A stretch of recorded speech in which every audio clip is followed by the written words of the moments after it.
Heroes, we are heroes.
Welcome back, ladies and gentlemen. It's the man from the previous match. We watched pretty much all the way through to the end, and not quite able to get themselves a victory, but they did get in the points. It's Flavor of the Month. Will be kicking us off in this first game. 2 people already dead, so I hope those 2 guys weren't just having a little bit of a chill Apex evening and ended up joining into one of our pro games, because I'm sure that's happened to many people where they've gone, I just died in 3 seconds to a guy who headshot me with a P2020. How has that happened?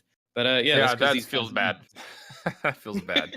It's interesting, you know, again, we talked about the Skull Town drop being a really risky drop, but look at Taylor's loadout. He's got a Peacekeeper, an R301, blue armor. He's got to be feeling pretty saucy and pretty confident coming through here. And well, with headshots like that, why not?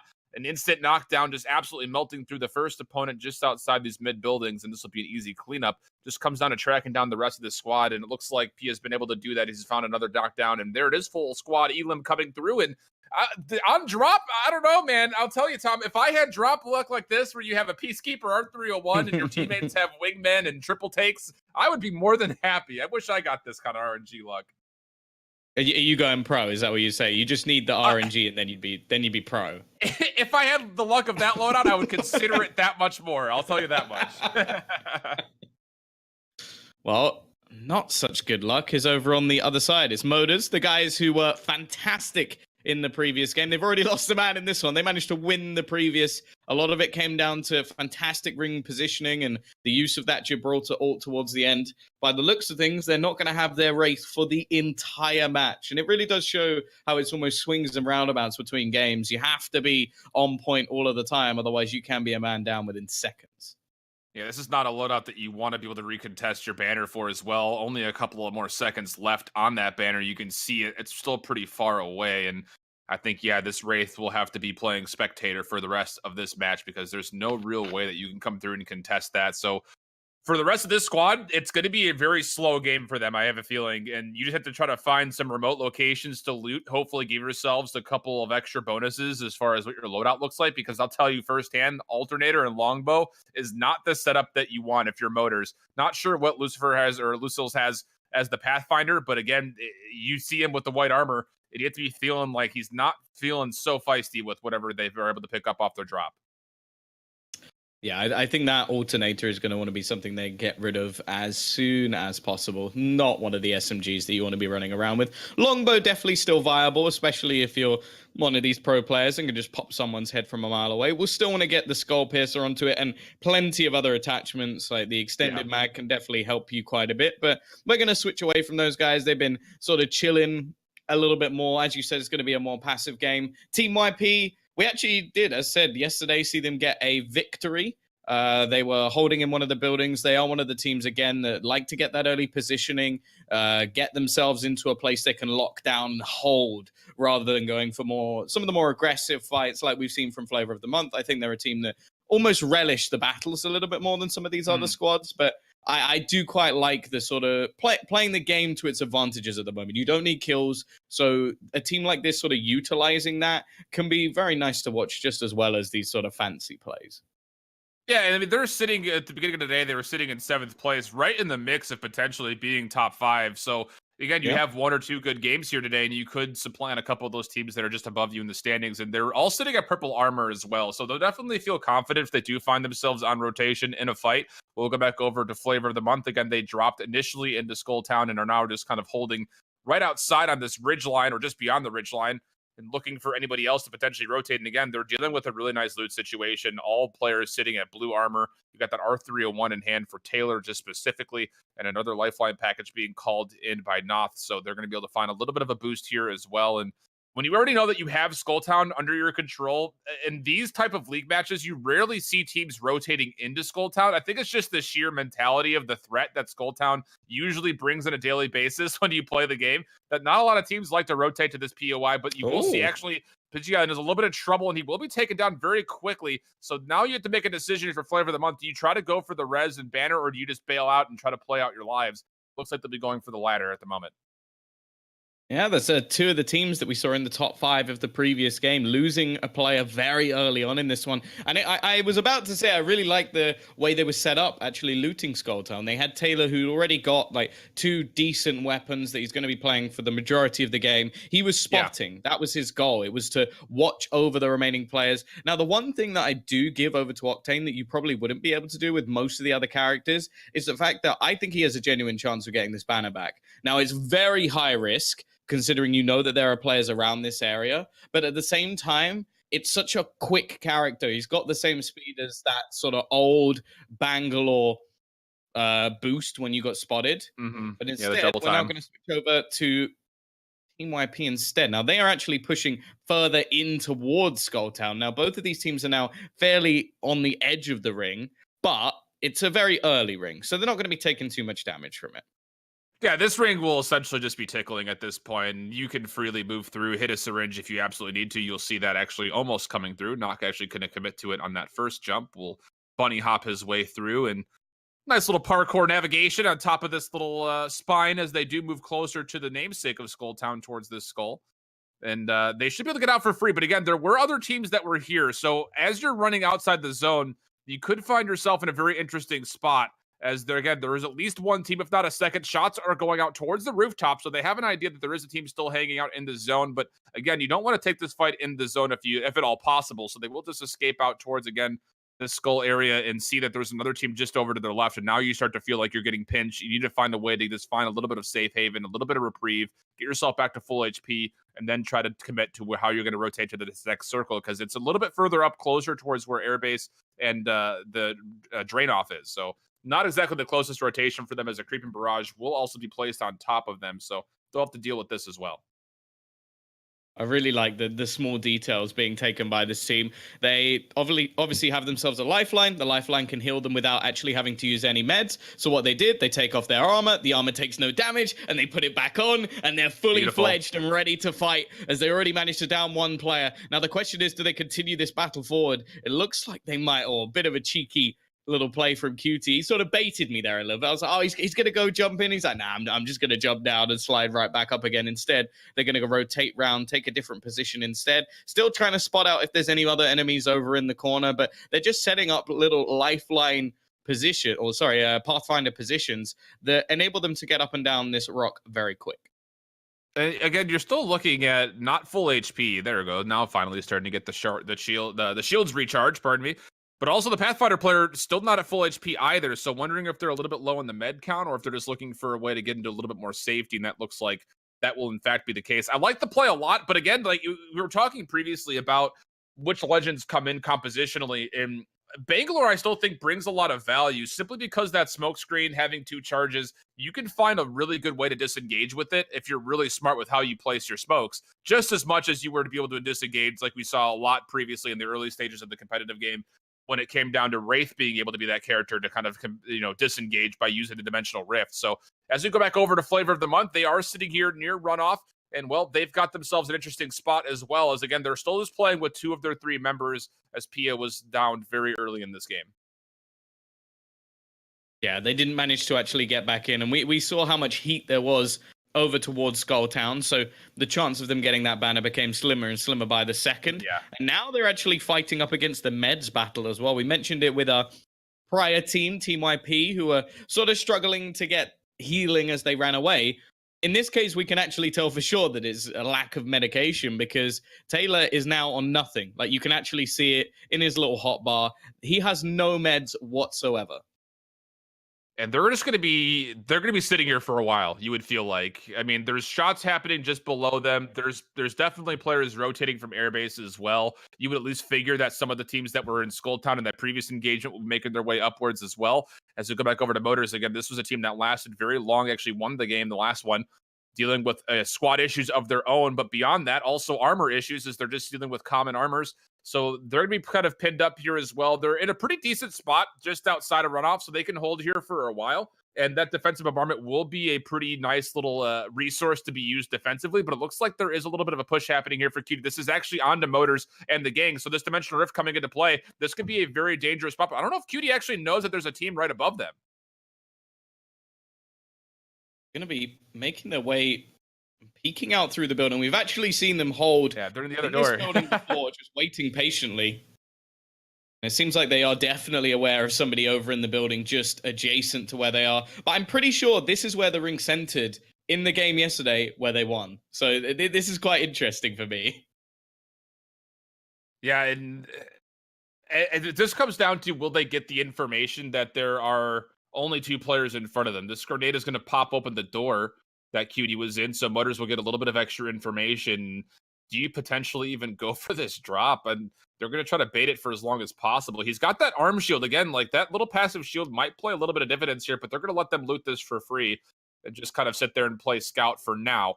As you can see, actually looks like there is something charged up, ready to go at that doorway, just in case someone does decide to poke. But that arm shield will do relatively nicely. I just think that it just comes down to, do you actually take the risk of taking these shots even at all? Because you're not going to clean up any of these kills. It's just going to result in a little bit of poke. And to be completely candid, Team YP and the rest of the gang, I mean, they're all purple armor. They can sustain a little bit of poke for free. This is just incredible to watch. This is literally their building. Like, they've done the exact same thing with the lifeline drop to block the door. They're holding from the same stairs, and they're hoping the ring centers on the same spot. This is really interesting from Team YP. They've clearly found a spot in the game where they are very comfortable playing. Rattling off shots, though, is Taylor. I would not like to be the guy facing off against this R301 when this man is holding it. He's just tapped him down from distance with a little bit of help from his teammate as well, using the G7 Scout. Has quite a bit more range on it than the R301, but now they've actually got themselves fully kitted out. This is a much better situation than what we saw them in just moments ago. Well, the biggest problem is that they're still dealing with issues when it comes to the healing. It's just flat out. You can see Taylor has nothing, but hey, maybe that's a little bit of a perk of having the Octane. You only generate about 1 HP a second with this passive bonus that Taylor has with the Octane. So you're not going to be able to heal that much, but if you find yourself in a nice little cubby corner, you might be able to find yourself a little bit of extra healing because you don't have any in hand to actually utilize from the game itself. So a little bit of a tough spot to be in for both of these players, but again, being able to find that down, I'm sure it was a little bit of a comical relief moment for them. Once again, standoff still ensues over towards the door. The thing that Team YP don't know that we do is, in this battle, Motor Games would have to do something utterly incredible to be able to win. They not only are a man down in terms of Team YP, they have worse armor, worse weaponry, worse positions. Like, pretty much everything is against them in this scenario, but they are still holding in a fairly aggressive spot over towards that door. So you can see this is the way the Team YP played before. They're happy to sit in these corners. They don't mind if teams push into them. You can see that their setup is almost purely based for close range battles. You got the Peacekeeper homed in on the door. You don't even need any sort of scope for it to be able to sort of rev up that precision choke that they have on it. You also have the, I want to say, spam ability of the wingman. Once people get that little bit closer, you hit them with a few shots and you pretty much put them down. And while you can see Noth actually going to be taking a bit of damage, but he clearly still has some medication to heal himself back up with. And they don't have a reason to push at this point. There's still 37 players left alive. Why would you make a move off your position? No, you just camp here, take a couple shots, and let people know that you're willing to fight for your position that you have, and hopefully shrug any pursuant pathfinders to zip line up to your spot, because that's going to be the biggest thing. Is if they get information on teams rotating in, they take a couple of shots, you connect a couple of them, you essentially dissuade your opponents from trying to push your position. It's kind of the same situation that we're seeing out of Motors, is that you want to try to sit in the spot. Although, look at this, QT in a little bit of trouble, as it looks like he will get one player down just below it. I think that was actually a full elimination, so there was just one player contesting at one point in time, but they did a significant amount of damage, as everybody from Team YP was tagged up in the process. They'll be able to heal back up, but again, this little proximal battle between them and Motors just became that much more in favor, or at least potentially in favor of Motors, because of that healing that's just been utilized to shrug off that one player. Well, again, just watching the almost just door staring competition coming out from the guys at Team YP. Not much to really see here, is there isn't too much in terms of players pushing them. But in the meantime, we've just seen SKC and the kill feed actually wipe out a whole squad. So the battles are definitely occurring across the map, and they will continue to do so with this ring slowly shrinking it. If this ring completely zones in on their house again, I'm gonna like report them because that would just be insane. Like it landed just outside their door and they run into it towards the end. That's what happened yesterday. So they have got it almost bang on again. Taylor and Noth, they will actually have to move a very slight amount. You could see him already. He was further onto the left of the building where the ring is actually still going to be okay for him. But they've got multiple players looking to close in on this angle because the likelihood is around those walls is where the ring will actually center later in the round. Yeah, Flavor of the Month is going to be running into a lot of rotators here in just a small moment as soon as this circle from round 4 decides it wants to move in the next 90 seconds. Because, I mean, there's really no other way to rotate in, especially if you're caught out in those blistering stands just beyond. They know they're going to be dealing with some rotators coming through. And honestly, you need to try to find a way, I think, if you're Flavor of the Month, to get a little bit of a third-party situation on the rotation, maybe get a little bit of loot very quickly just to help you out in the health pool department. Yeah, you're doing fine with purple armors, but again, even though those shield cells were utilized, essentially shared from Noth, there's no other healing available for them. So you would love to be able to find at least one third-party situation, get a vulture off, try to find one loot box to try to get some extra healing, and then all of a sudden you could be right back into fighting condition for the potential win. Yeah, I think this is one of those games that well, at least from what I've seen so far from Flavor of the Month, they're not really gonna, I would say, enjoy, because they seem to be a team that likes to take the fights, likes to sort of push teams and, as you said, sort of pick off players and take loot away from them. But it's much harder to do that when you are a 2 versus 3, because even if you have the best players in the world, it doesn't matter if you have a man disadvantage and it's going to be 2 players shooting against multiple different targets. Yeah, I mean, the fact of the matter, too, is that any fight you take will be costly because of the fact that it is getting to the late game situation. Oh, that's nice. We'll take that every day of the week for Alliance as he gets himself a Mastiff. And I was about to say, the big thing about this situation for Flavor of the Month is that every fight becomes costly unless you get a true third-party situation where you can pick off the last couple of players that are rotating maybe close by to you, but you figure you're going to be taking a lot of damage. So it just becomes down to cost efficiency as far as what is actually worth fighting. Will we actually be able to get a loot box or not? Because if you can't get a loot box in this situation, you just need to hold off and try to hope that you can just survive until a late game rotation decides to push right into you. Well, we've now got 2 top 5 teams within the same building compound, Flavor of the Month and Alliance, within 5 points of each other and within meters of each other as well. So this battle really could decide positioning within the Pro League. It's the top 3 spots that get you some moolah as well towards the end. But a lot of this is going to come down to just placement as well. We know that team sponsors are going to be a big deal with these teams at the moment. Also, we've got, I think, our 7th ranked team. And this is what I was talking about. It is, again, going to be on the building where Team YP are currently focused. Now, it was just outside the building where it finally circled in for them previously. If that happens again and they manage to steal the win, I'm going to be completely blown away.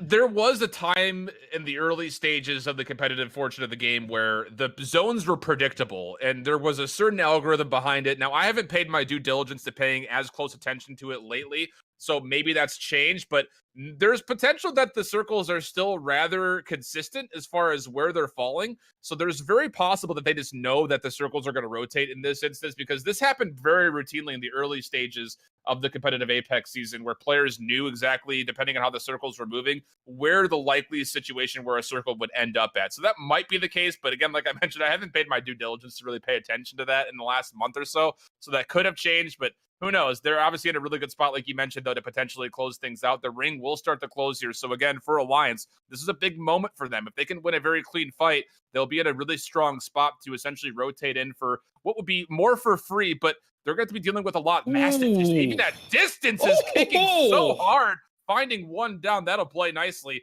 And again, you're taking a look at what they have available for meds. 2 Phoenix kits, and at least for laser in hand. So he's going to have the potential just to get himself back full and re-engage to clean up the rest of the squad. Ring is going to start to push them back a little bit, but they're actually just going to utilize their ults to get them a quick rotation back up to the top eventually.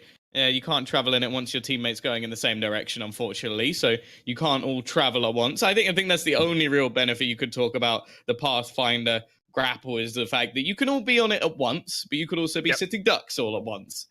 But we still switch with Taylor now. He's still standing. Obviously, the It's two-man unbelievable. squad, we mentioned this a little bit of a problem for them, but they have been going all the way through this game, going to use that Octane Q to try and push back a little bit, but they are going to slowly get surrounded in. They've managed to get into that final circle as well. Great launch and we'll pad. try and Great jump launch onto pad. the roof as well. He's inside the circle with... I believe that's the team we were watching earlier as well with the Gibraltar. Now, that ult may be thrown in eventually just to try and clear out some of these remaining players, but it looks like the Gibraltar's managed to escape his gaze. However, not for long. Flavor of the Month continue with their push forward and will eventually manage to finish off one of the players. However, they've been dealt a loss themselves. Taylor now down with just inches of his life remaining. They're sixth at the moment. They want to get slightly higher up the leaderboard. The question is, can he survive?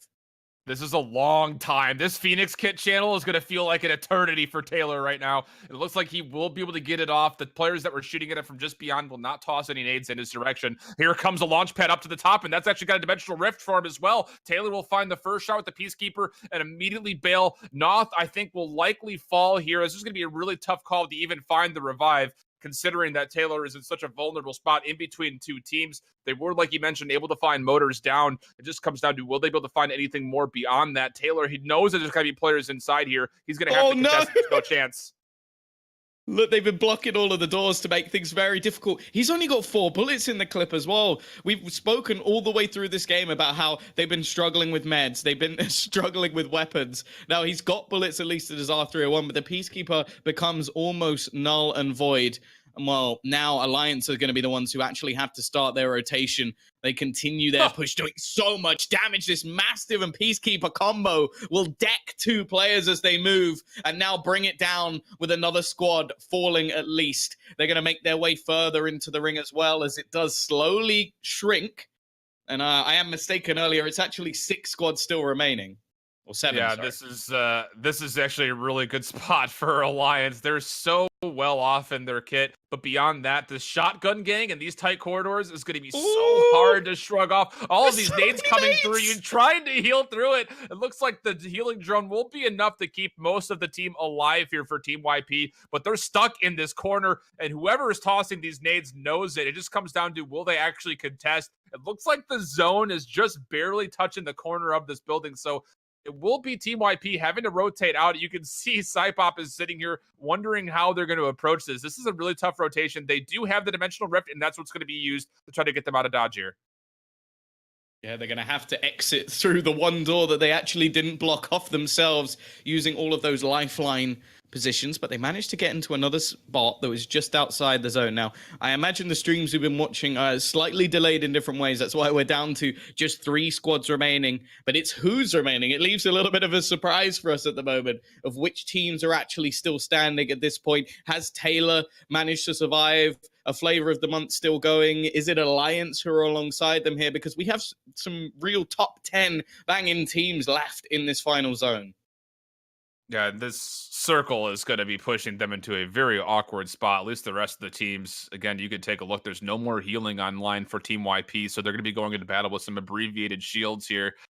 It will at least give some information. Whoever shoots at them, they'll be saying, hey, purple armor, but little do they know that the purple armor is only ticking for just about 25 HP for Cutie and even less than that for Cypop. So for the rest of Team YP, it just comes down to, again, I think you just walk in with the circle here, hope a fight breaks out in front of you, maybe toss some nades to try to gain some space, and it just depends if you have any information at all on where these other 2 teams even are positioned at the moment.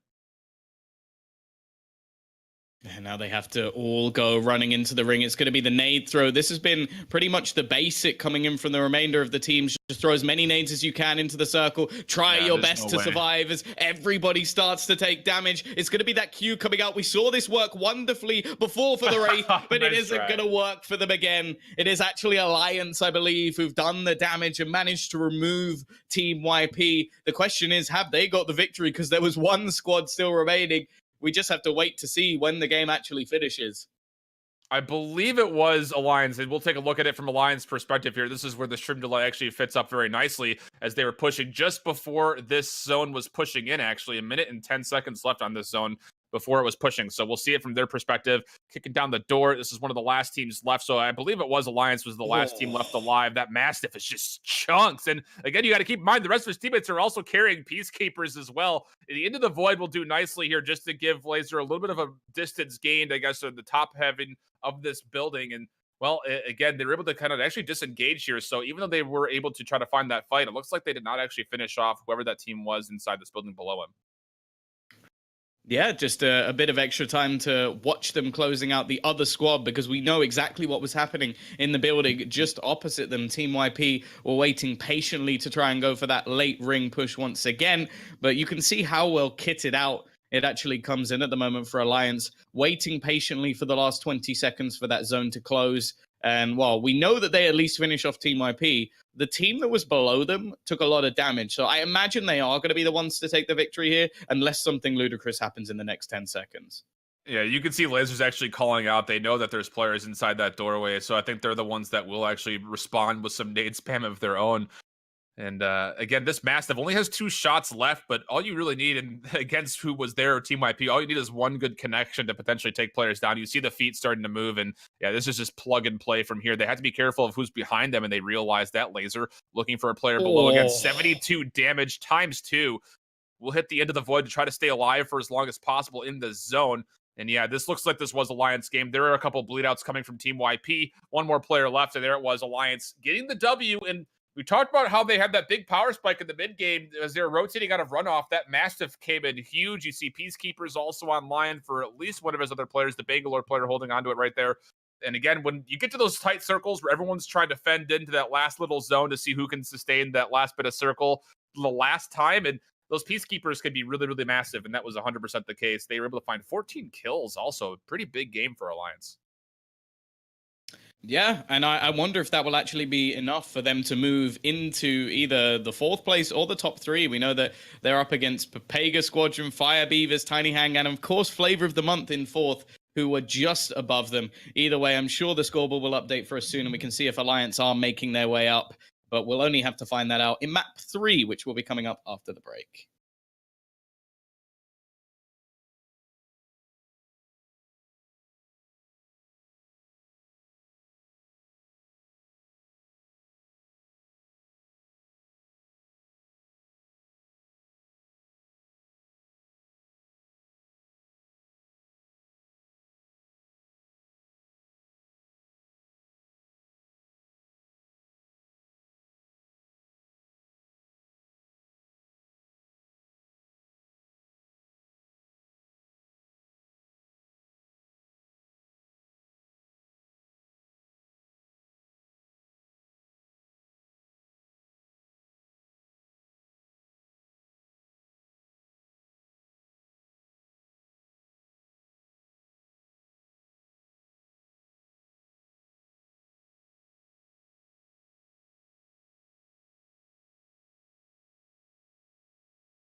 Are you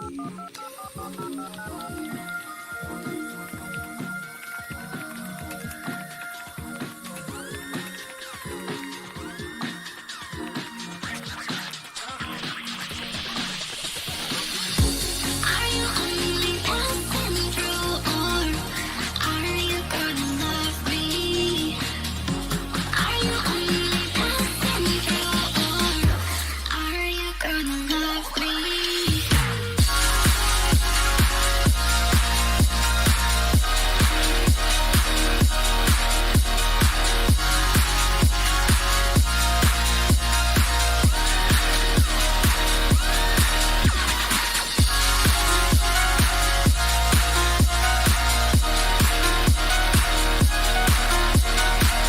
Are you only passing through, or incoming message? I feel the love I've never felt before. I'm fired up now. Can feel the words I've never said before. I'll say them out loud. Everyone, love everyone. You can turn it off now. Anyone enters and gone. We close our eyes and let it go. Are you only passing through, or are you gonna love me? We close our eyes and let it go. Are you only passing through, or are you gonna love me? We close our eyes and let it go. I don't wanna be anywhere but here with you. There's some memories we can carry on. The truth I found you.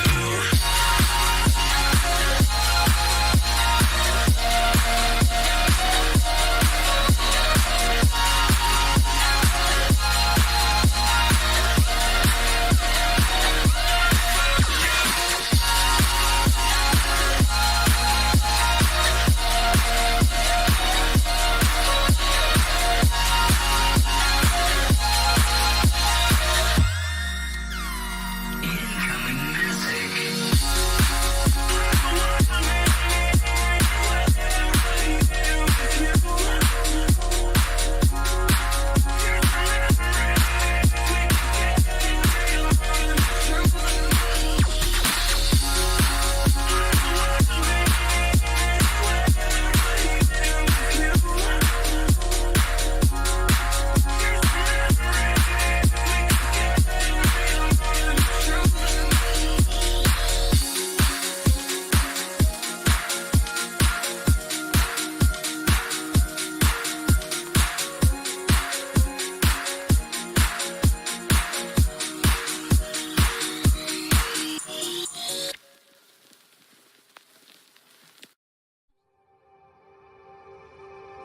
Could you come over just to be with you? It's all I want to, all I want to. Wanna be close and be in the moment. I'm hoping that you can love like I do. I don't wanna be apart. I'll never forget all the things we done, and how could I go without us? When you are the world I am dreaming of. I know I can be wrong, but never about us. Every time they play a song on the radio, I wanna find a way to play you in stereo. Every song is about us.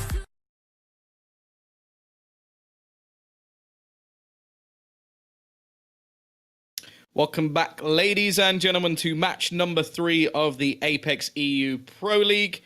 Once again, I am joined by Shift, and yeah, we're going right back into this one. We're on board with Cynic. I believe last time we followed him, it didn't go too well.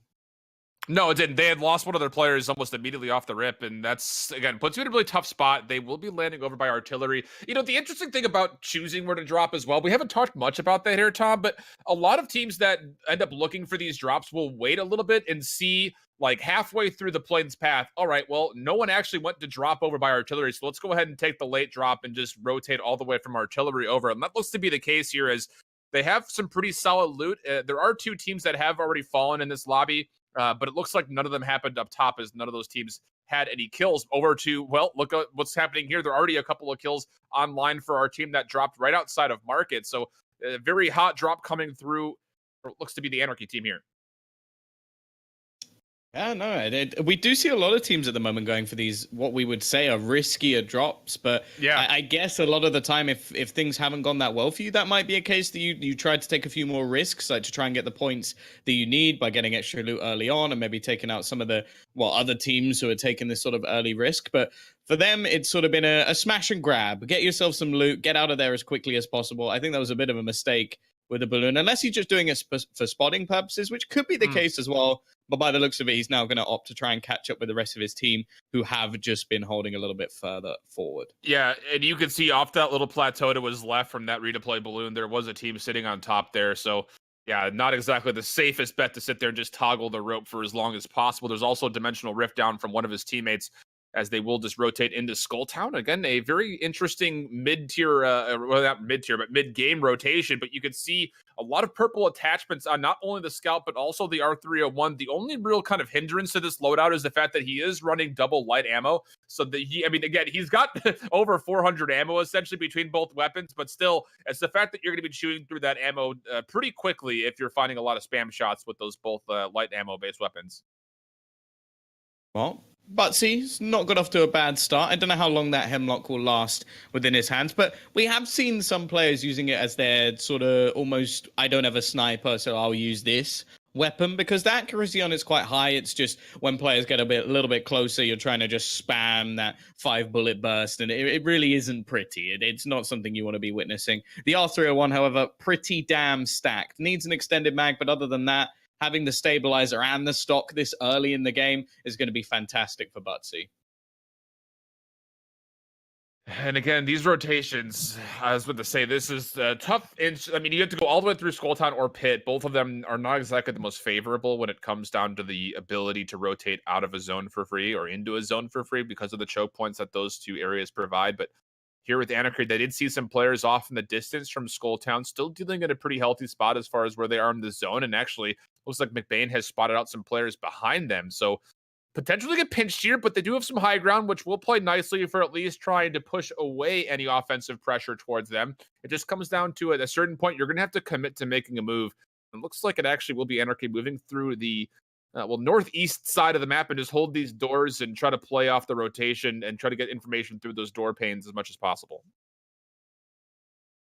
Nick, in the meantime, on a bit of a longer rotation back into the ring, we've sort of seen a lot of teams doing this, not wanting to get pincered in as they go for the rotations, making sure that there's nobody coming in from behind. They've still got plenty of time as well if they did want to go for a little bit of extra looting. As you can see, the ring is slowly coming in. Even an extra R301, but they're actually going to spot a team themselves. Now, if they can stop them getting up this hill and force them to fight into the zone, this really could be a hugely valuable battle for them, because all the advantages are with them. And there you go. You see the shots start rattling down. 3 shots hit with a longbow. The power of that weapon and the extended mag that goes with it really is in play at the moment. And now switching over to the EVA 8, just the spammable shotgun doing all of the work, all of the damage. And they're just going to slowly wipe out the team. Now, again, we've spoken about the zone not doing a huge amount of damage early on in this game, so they can sort of wait around a little bit and look to try and close down this last man. Who I believe there's still one left, right? I think there was as well, and you would love to have looted that purple box in front of you as well. Cynic's still dealing with common armor.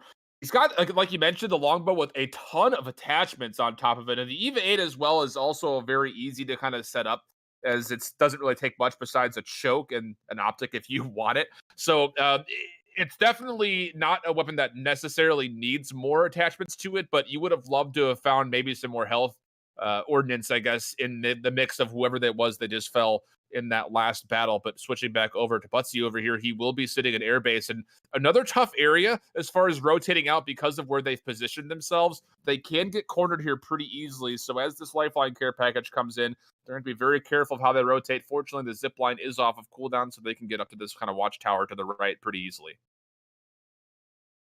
Yeah, that really is just one of the more valuable things of this Pathfinder at the moment, is just the positions you're able to gain off the back of the zip line, and well, that's exactly what they're going to be doing, getting themselves up high, rotating in one of the safer angles considering where they currently are. You don't want to be walking out into the open, and walking around the edge is incredibly risky. Cynic once again going to be popping off some shots with the longbow. He seems to be a pretty scary player to have this weapon in hand, and is connecting shots left, right, and center at the moment. We've mentioned already that his health scenario is not in the best of states, but to be honest, if he doesn't give anybody the chance to shoot at him by doing so much damage with the longbow, it may not be a problem.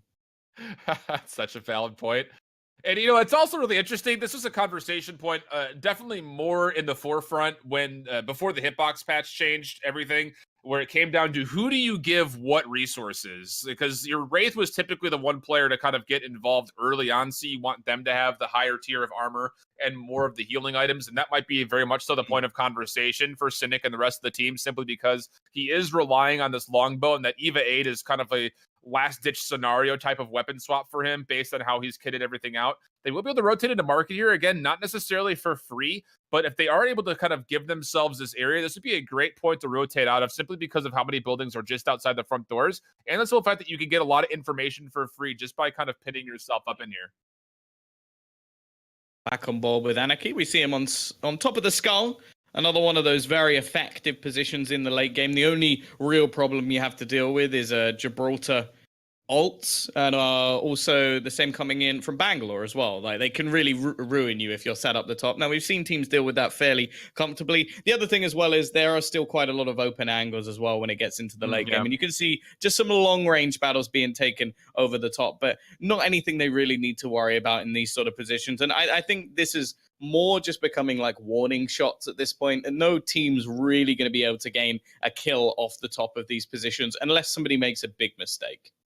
And with 12 total teams left, the poke could result in just, again, like trying to deplete your opponents out of any kind of resources when it comes to the late game healing. We saw how in the first two games it really came into play drastically for some teams more than others. So as you take a look, I mean, it looks like it's blue armor on hand for our player that we're on board with, and blue armor as well for the Pathfinder, but the gold armor, which really is just a nice little Gucci cosmetic for the Wraith. I mean, it doesn't do anything besides essentially give the same 200 HP that the purple version of it does. And at this, I mean, again, even at like casual levels, very rarely do you use the gold armor passive, which gives you full HP if you finish somebody using a finisher move. You're not going to see that come into play likely here. So as we go back over to Cynic, again, these longbow shots just keep connecting. And that's, again, like you mentioned, not exactly going to result in many kills, but being able to deplete your opponents of their armor situation is obviously a great advantage to have in the late game. And if he's consistent with this longbow like he's shown so far, you're going to love that for Cynic and the rest of his team. Well, they will spot teams on the dropship, being given plenty of opportunities to take shots with this longbow, but starts to take a bit of damage back in return. Got to be a bit careful. As said, a very open position to be up on the top of the skull, and well, you can almost witness it here. The other thing as well is that white armor really does leave him in a bit of a detriment, where it's like, okay, you can take a few shots, but after that you start really burning through meds because you have to keep healing up. You can't just leave yourself with one or two remaining, say, off the purple armor. Instead, we go back to real Butsy, which in my eyes almost sounds like the counterpart of like Kim Kardashian, who would be fake Butsy, and good luck going with her. But the fact is, he seems to be doing a decent job. They've got themselves some building control as well on the lower levels of these spots. And I actually think that, personally, I'd rather be below in the buildings with where this ring is centering than up on the skull top where we see some of the other teams.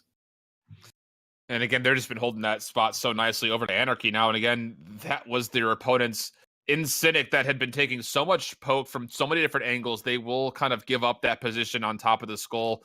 And as we go over to our team on the spines over here by Skull Town, they will also have an angle potentially on a team sitting over by the Thunderdome.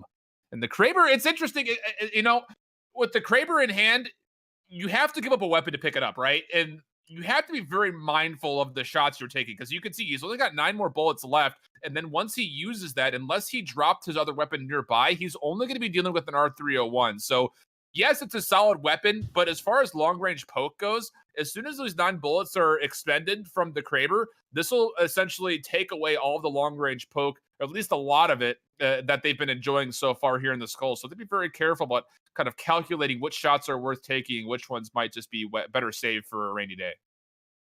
Yeah, I will agree. The only thing I would say so far is that from players we've seen using the Kraber, they've gone too far the other way, where I've seen Yeah. players die with 11 bullets left in the clip, like just so many opportunities to take shots, but not willing to take it because A, you give away your position, and B, you're just like, well, I only have 12 bullets, so I can't possibly shoot here. And then you end up dying or getting into a ring where it's worthless now, unless you can hit like a close range body shot and switch over to your other weapon, you're sort of in one of those spots where you go, okay, why did I even have this in the first place? Exactly. Unless your name is Kefri, in which case you do incredible Twitch clip Reddit things as he usually does when there's a sniper rifle in hand. But at least we haven't seen any shots go out yet from this Kraber. He's got information on this Bang or this Wraith player on top of that settlement to the south. And again, just opting to not take any shots. That would be a very ambitious shot. And now as there's some longbow shots coming in from his teammates, it looks like he considered it a little bit more heavily, but still not deciding to use any of those precious bullets yet. And as the circle will be moving here for round 3 in the near future, again, this squad just sitting up top will have no reason to move. So again, as the circle gets closer and closer, that's where the Kraber shots can become that much more valuable. But like you mentioned, if you hold on to them for too long and all of a sudden the circle's right on top of you, that 610 scope that comes with the Kraber becomes very difficult to try to manage in those close range scenarios. Oh.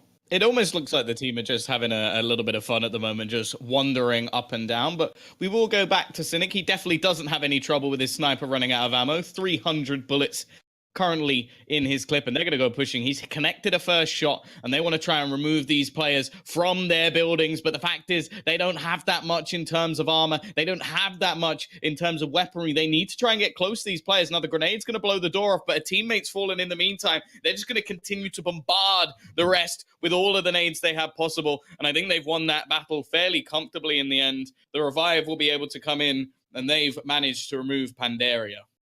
And this is going to be luxury loot for them here, as well as they do clean up that fight, like you mentioned, and then have an opportunity to get themselves back to full HP. But Real Butsy is just on the outside of that fight as well. I'm sure they heard all of that go down.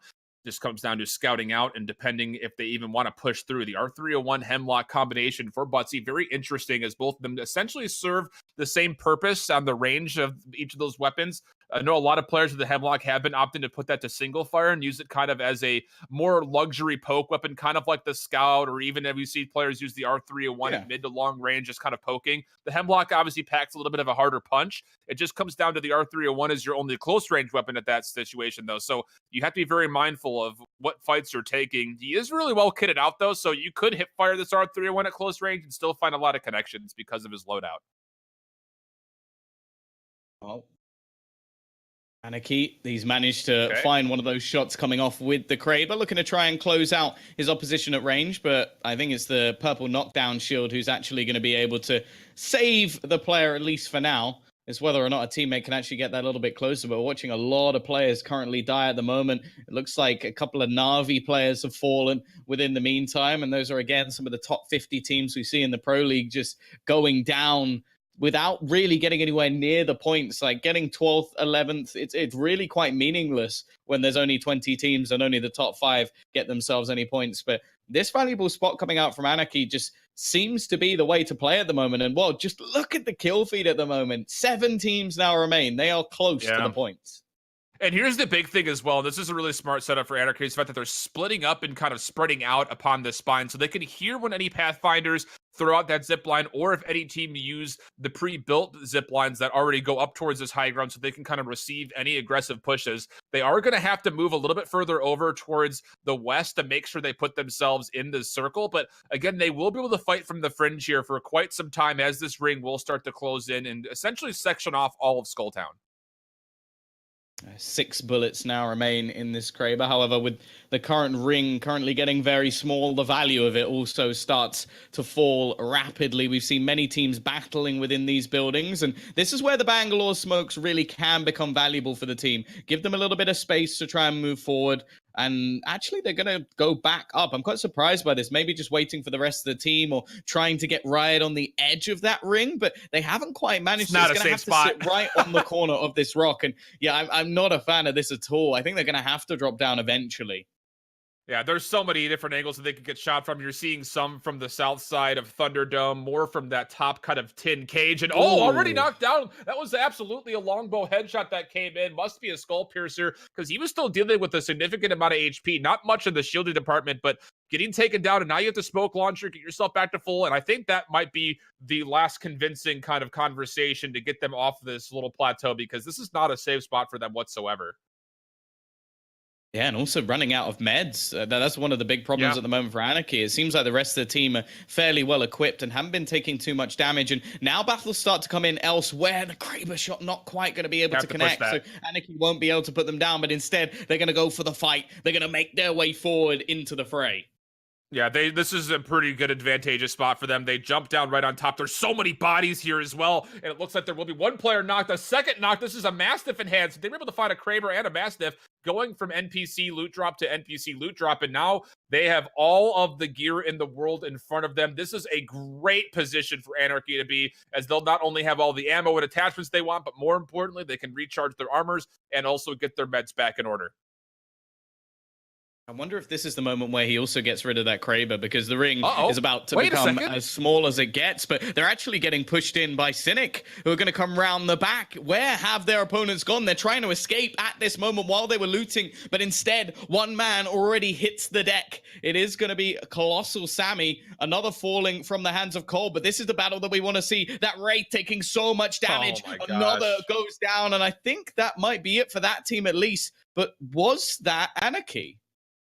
I don't think it was. I don't know where Anarchy went. Oh, they're actually sold the building, apparently, as more shots are coming through. Here's that Mastiff from the back door. Also, nades coming through, really well positioned from Anarchy as they do find the full team wipe, saying, this is our loot. Please exit at your first earliest convenience, because this was what we earned. We're not going to be shrugged off of it. And again, that's just going to help all of that loot situation that much more. You talk about that Kraber is likely not going to come much into play in the late game, as he will switch back over to the perspective of McBain and the rest of the squad here, as there is one player down. McBain able to find one as well. That R99 has done very well for him so far, as he's able to find himself another knock and elimination.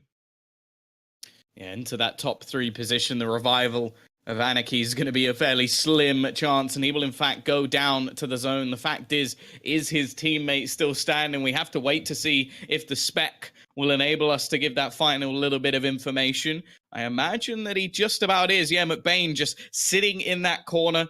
We've seen this team battle all the way from the very beginning, and now they're down to the final 2. This is McBain's chance. He has to try and catch them while they're weak, because if they have that chance to get back up, there just is no hope for him. Already damage looking to be done. The Mastiff is his final hope, but I don't think he's going to be able to do anything here. The ult lands right on his head, and instead he will go down. A second place for Anarchy and his team. Unfortunately, they couldn't quite get the victory. Tough rotation spot too. I mean, you took those essentially what was 3 engagements in that north side of Skulltown, which kept them near the edge of the circle for longer than they would have liked. I think ideally it was Anarchy. They would have loved to have just looted those bodies and ran over closer towards the zone, but they kept getting dove on by team after team, and they were able to at least fend them off nicely, but not quite able to get the full team in the zone to even contest for that last 1v1 squad situation. So unfortunately for Anarchy, not able to capitalize on what was a very fruitful game in the kill department, but still a second place, not bad whatsoever. It should help them out in the standings pretty considerably. Yeah, very important to get those points. It is the last day of the Season 3 of the Pro League. Money on offer as well, so there's definitely a chance for them to get that little bit of extra cash going forward. And there you go. It is the second place for Anarchy and his team. Either way, that is match 3 done and dusted. A 4th will be coming up after a short break.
won't stop my devotion. Trying to find the motivation. Been trying to find my way, cause I wanna change my situation. So I'm trying to find the motivation. Cups to the sky, if you feel the vibe, you can't deny the energy inside. I wanna feel something to give me that belief. When it drops on the beat, it's happening every time. Cups to the sky, if you feel the vibe, you can't deny the energy inside. I wanna feel something to give me that belief. When it drops on the beat, it's giving me the motivation. Motivation, motivation, motivation, giving me the motivation. Cups to the motivation, cups to the motivation, giving me the motivation, motivation.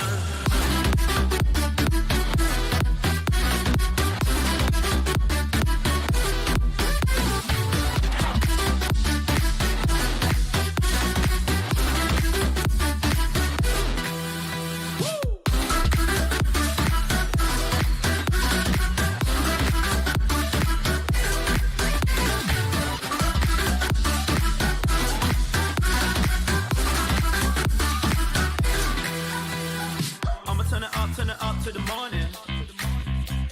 Swear that the vibe got me up all evening. I'll be on the vibe till I'm in bed yawning. Cause ain't nothing else gonna give me that feeling. Nah. Cups to the sky for trying to live life. It's about time we're taking it up high. You ain't got a bet, put the stress to the side. When it drops on the beat, it's happening every time. Cups to the sky for trying to live life. It's about time we're taking it up high. You ain't got a bet, put the stress to the side. When it drops on the beat, it's giving me the motivation. Motivation, motivation, motivation, giving me the motivation. Cups to the motivation, cups to the motivation, giving me the motivation, motivation.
upon a star last night and thought of you,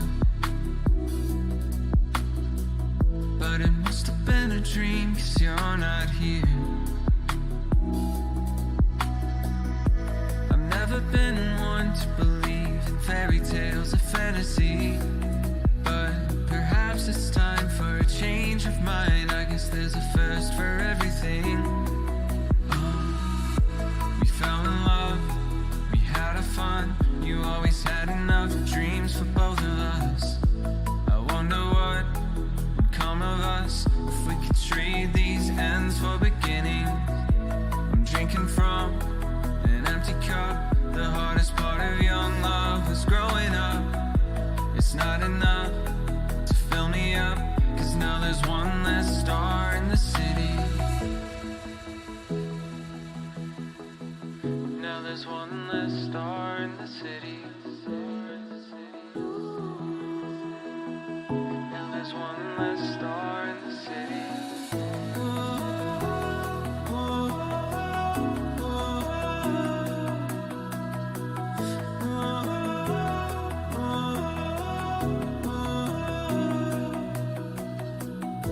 I saw a shooting star last night and thought of you,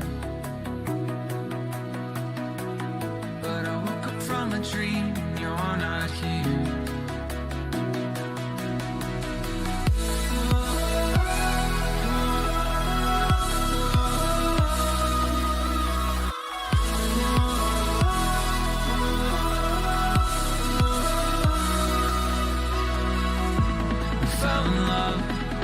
had our fun. You always had enough dreams for both of us. I wonder what will come of us. 'Cause now there's one less star in the city.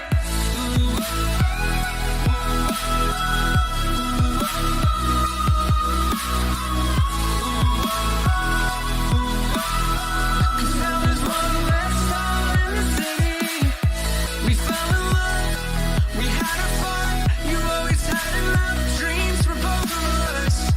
I wonder what would come of us if we could trade these ends for beginnings. I'm drinking from an empty cup. The hardest part of young love was growing up. It's not enough to fill me up. 'Cause now there's one less star in the city. I can't.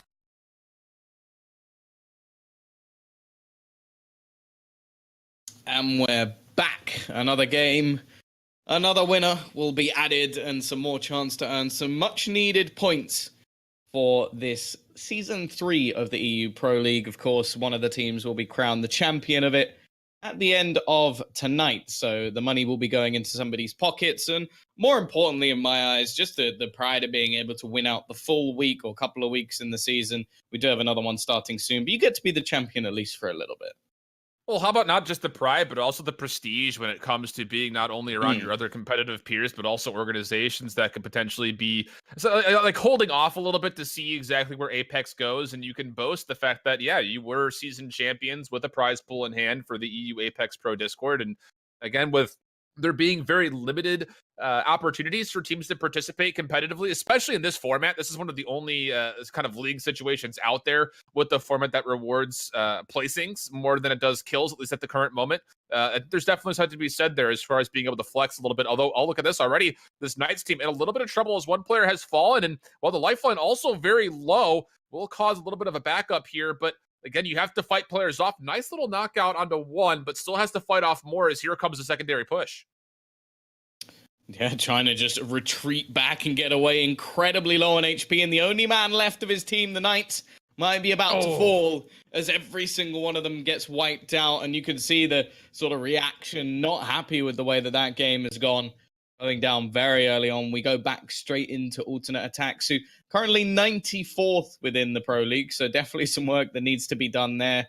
Quite far out of the points, but still a chance to at least get themselves a little bit further up the board, get them into a more noticeable position. The only problem is this game already has not been off to the best start. Lots of damage taken, weaponry not being retrieved. You can see they're seemingly playing a little bit more aggressive now. That is one thing I would say is when you see teams get out of the running a little bit, a lot of the time you'll see them try to maybe practice for upcoming games or try different things out, see what works better for themselves. And there's still huge value in playing a lot of these EU matches because this is the best practice you're going to get. And I think you hit it on the head. It's the best practice that's available too. Again, like we mentioned, with this format, there is nothing else to really utilize for this kind of practice. Fortunately for Baker, one of his teammates had a couple boxes of heavy ammo because I was a little suspect with him switching from the triple take over to the longbow so early on, as he also has a prowler in hand, which again, both of them using heavy ammo in Skull Town, what's being, at least at the moment, highly contested. You're going to want as much ammo as possible. The last thing you want is to run out of all that ammunition before you get into a big fight. As we go over to motors, it looks like there's just 2 players in this squad. Not sure what happened to the third. Maybe a disconnect happened, but regardless, they're going to play this game out 2v lobby, which is not something you want as they're sitting here near crossroads. They're going to have to come and try to find a way to get a little bit extra loot. They're not going to be all that healthy for a late game fight if they do survive that long. Yeah, THC, one of the teams that I believe have actually asked to be casted. So they like the limelight. They want to show off a little bit with their skills. And we'll see with their current loot situation, they seem to be off to a pretty damn good start. 2 sets of blue armor, a purple to go alongside it. I'm not a fan of the flatline, but I imagine that may just be used as more of a, I kind of want a longbow or wingman, so I'll just use it to pick up all the different attachments.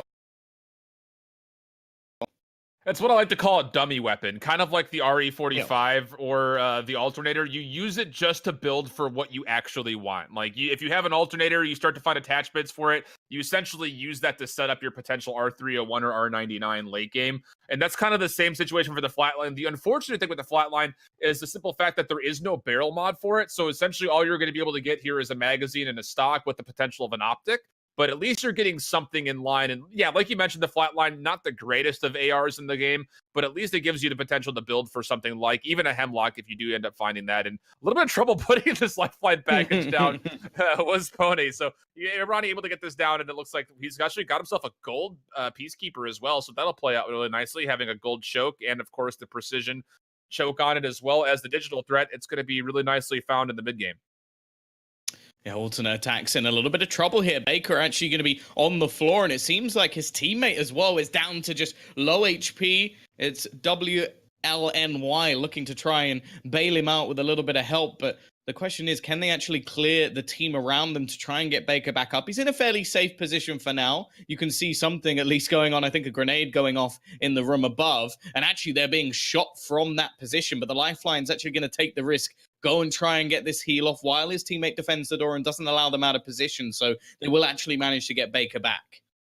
No bait and switch, though. Not able to get the Phoenix hit completely off, so now it just comes down to this 2v squad situation. They did find one down previously, the second also coming through, and now a 2v1. And just like that, a little monkey in the middle situation for Baker actually pans out as his teammates are able to clean things up. The thermite grenade, like you mentioned previously, helped them fight that just as a 2v2 scenario. And I guess the team that they were playing up against felt saucy enough to contest, but it will be Baker and the rest of the ATN games surviving and getting themselves a nice little boost in the mid-game loot here from this team that decided they wanted to push.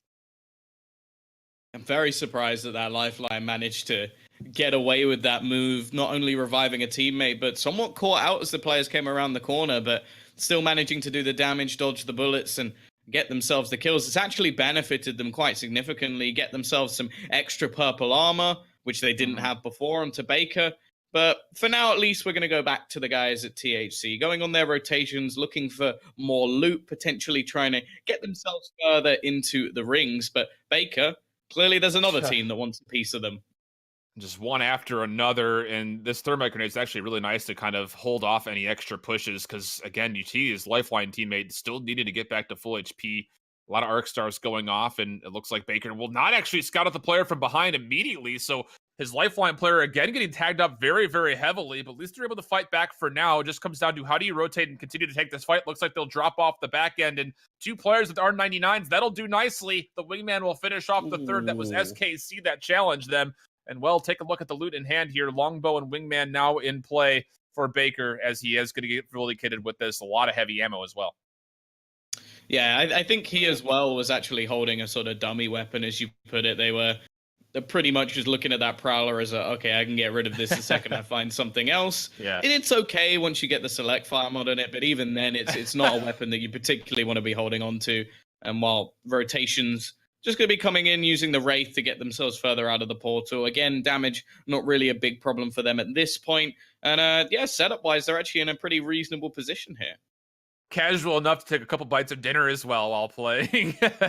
Ronnie feeling a little hungry at the moment, but still 11 total teams left. And you look at this rotation, this is the end of the second zone as it pushes in, 2.5 minutes to push even further forward. But depending on where this circle is, it looks like it is going to push them closer towards water treatment, which is a long rotation from where they're sitting in the middle portion of the river. We'll switch back over to THC as they're in a little bit of a fight just outside the crossroads. A tough battle here as they need to be able to win this fight out and potentially supplant this team in front of them, which I believe is actually ATC's or ATN's team right in front of them. So just kind of waiting both these teams in this crossroads area to see who will make the first move. Yeah, I think he actually tabbed out of the game for a second there, because you see that almost slight lag on his screen when he does it. So maybe having some setting issues or a little bit of just game lag as he sits back and just waits patiently. Not really in too dangerous a position. We'll see whether or not anybody is actually going to opt to challenge them here. I don't think so. It would be very risky from whichever team was feeling that confident to go running into the building. But you can just see that they're waiting very patiently at the moment and probably not going to be taking any sort of fights or any rotations for a while, considering the ring position. Yeah, that's the biggest key, is the fact that they have no reason to take any fights here. I think that is Baker. Yeah, it is. Okay, so it is Baker just on the other side of this fight, or just close by at least, as they will actually, I think they were the team that took shots at that zip line that was in play. You see the Lifeline care package coming down. Will they use anything to try to shrug anybody off? But there's actually a team above them as well. And this was that longbow, like you mentioned, able to get picked up. But more importantly, he found himself the 610 digital threat, which will actually come in nicely at this stage of the game. You're going to hope that you can find a more Close range scope, I think, as the game goes on. But for now, the 6x10 will actually do really nicely. He's got plenty of ammo to spam as well. So he will definitely have the potential to poke out a couple of teams and take care of some shield cells or possibly even shield batteries. And again, just extinguish whatever health your opponents have in this stage of the game. Very much wary of the team that's currently sat on top of the rocks. And knowing that there's other players a little bit further down below will sort of make their spot a little bit less viable. So the windows being so open, it has a lot less cover than a lot of the other buildings that will be surrounding. And the biggest problem I think they're going to face is grenades. If anybody really wants to remove them from this position, grenades on the roof, grenades through the window, you're in for an explosive time. Pardon me, it's actually a 4x10. I said 6x10. That's my bad there. But yeah, they're, again, a lot of teams actually getting really close to one another here. And this is, again, where Farden is, as we mentioned before, as they were taking shots to get into this spot. But again, we don't anticipate them fighting anytime soon. This just comes down to information and making sure you punish anybody who does come out of market towards your buildings. You just have to be careful because you know that there's players nearby. And it's a full-on pizza. This man's hungry over here, Ronnie, as he's going to call in a lifeline package here relatively soon. And yeah, I mean, hey, if you got time to eat the pizza, this is some high-octane competitive gameplay coming at you. I wonder if that's been a call to his teammates, just like, right, guys, pizza break. We're going to be just chilling for a little bit. I've got to eat my food. Or if he's just like, oh, yeah, no, don't worry. I'm watching the angle. I got you covered, man. I got you covered. Sorry, what was that? No, I don't know what you're talking about. It was just there must have been the mic or a little bit of muffling going on, because that is confidence. Like, that is sheer confidence, and nobody's coming into that building. And, you know, I know that this has been a consideration for a lot of the pro players, but I think that picture kind of sums up how players feel about not being able to get rewarded for kills yet, is that it really just comes down to positioning. So you're feeling safe enough. You might as well get yourself nice and satiated during the game as well, as we get back on board with Baker and the rest of his team. Again, all of them at purple or higher armor. Again, the gold is just a little of extra, maybe mental gameplay there, because it doesn't really provide any extra bonuses besides if you go for a finisher, which nobody, I likely assume, will in this game scenario. But again, this 4x10 digital threat will just be what I think ATN will be relying on. This is all of your scouting potential here, as far as being able to call out any enemies that are nearby and potentially taking some shots to get some poking in. Well, already still patient. Just waiting. We haven't seen them move from this door. He's just been pretty much crouching and standing back up, having a little bit of a spot, and, well, nothing really being seen as of yet. But this is basically what it comes down to at the moment, with these teams already firmly within the ring. There's no reason to go any further. The pizza, it's taken a break. And I think that maybe because they're further on the edge of the ring. You can probably see, like, just moments ago, it was like, oh, why is the ring gone that way? Now I have to stop eating my pizza and get myself moving.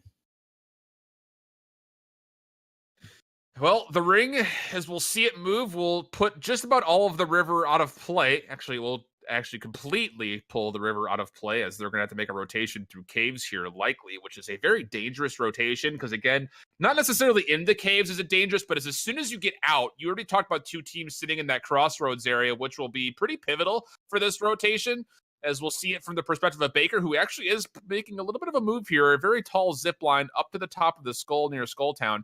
And again, you can see that all that exit right in front of them to the northeast, that's where that cave rotation is going to have to come from. So this digital threat on the longbow will get some workout here, as they will take a couple of shots near down to a team close by in Skulltown. But more importantly, they will see any engagements that happen towards that northeast side of the map coming out of that cave and river exit. Yeah, a powerful position. We've seen it multiple times, and this is where that golden scope really gives him the advantage. You can see them highlighted in red for his position. Actually sees them peeking out from the building as well. Now, we've had many players shooting at Baker throughout this game so far with their position. I think they were actually fighting for this spot earlier in the game as well, as they were seeing players when they were further back into the building actually shooting at them. What a shot! Knocks down one of the players as they look to cross over.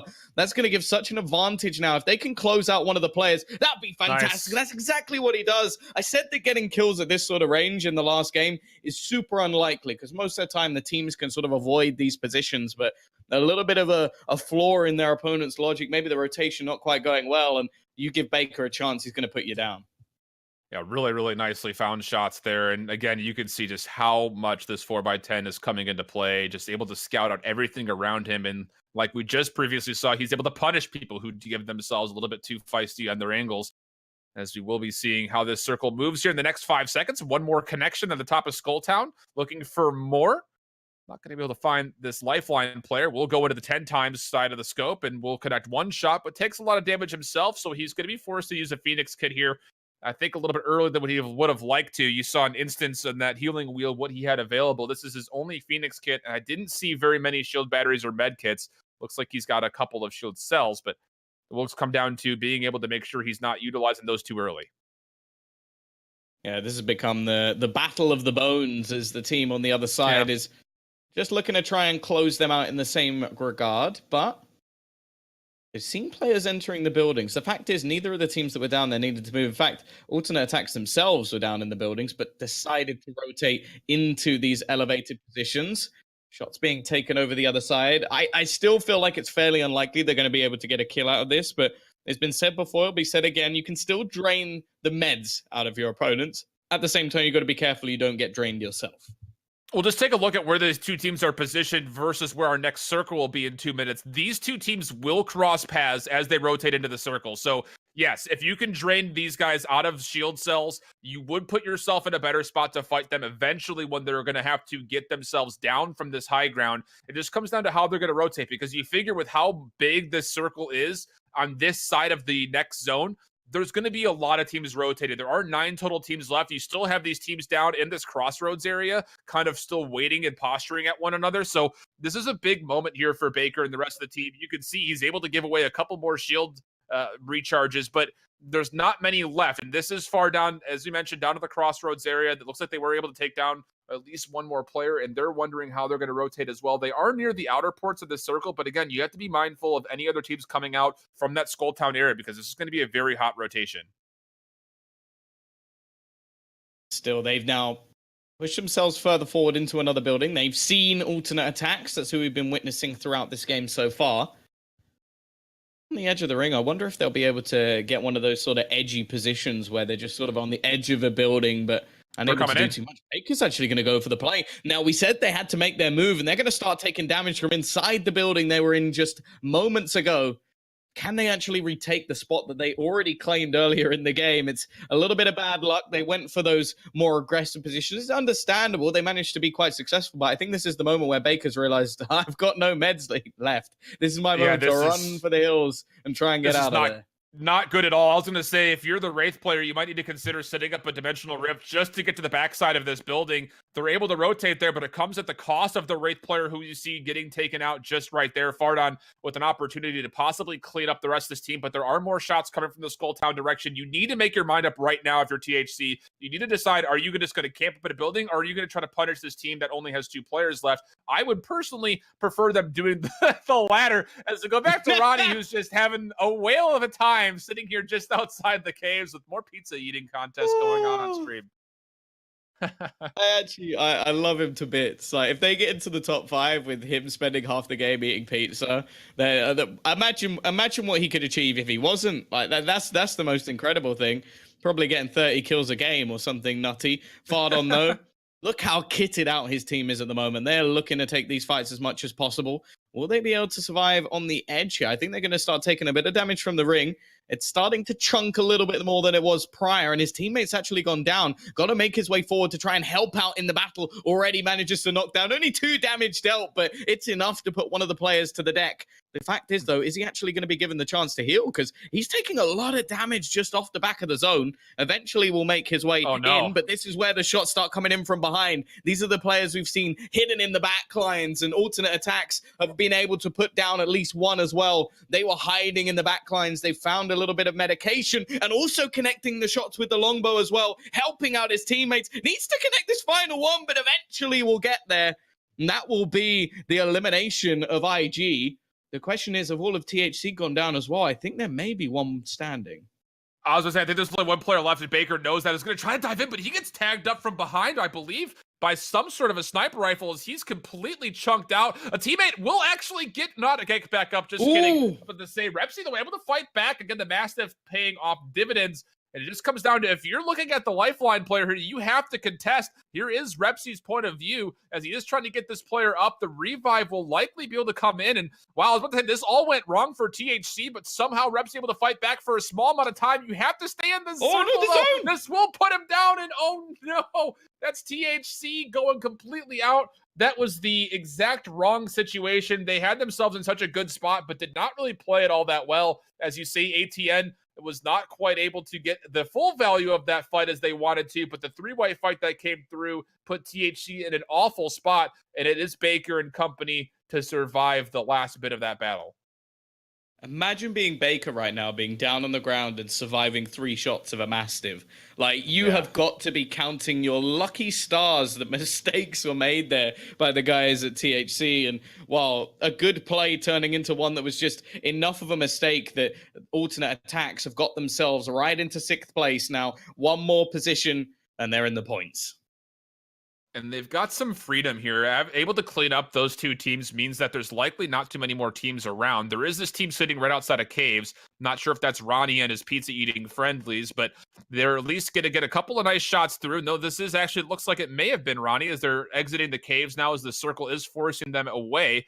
They will drop a lifeline package as well, but that's not going to serve for much purpose besides maybe a little bit of extra late-game loot, but doesn't look like much of that is going to be picked up, as he does have a gold helmet already, does Ronnie, so that purple is not going to be in play for him. But again, they're able to find this nice little rock plateau in front of them just inside the circle, so they're able to find themselves a pretty solid spot to get themselves back to full HP, as we're just dealing with 3 total teams left in the server. Yeah, the Pizza Kings made it into the points, and now they're looking to go for the W as well. It has been the guys at alternate attacks, I believe, to fall in the meantime. So not that much remaining. Grenades are going to start flying everywhere. You can see how many that he's kept in hand. Almost as many as slices of pizza that he's eaten throughout this game. But all thrown out and actually not being able to achieve that much damage.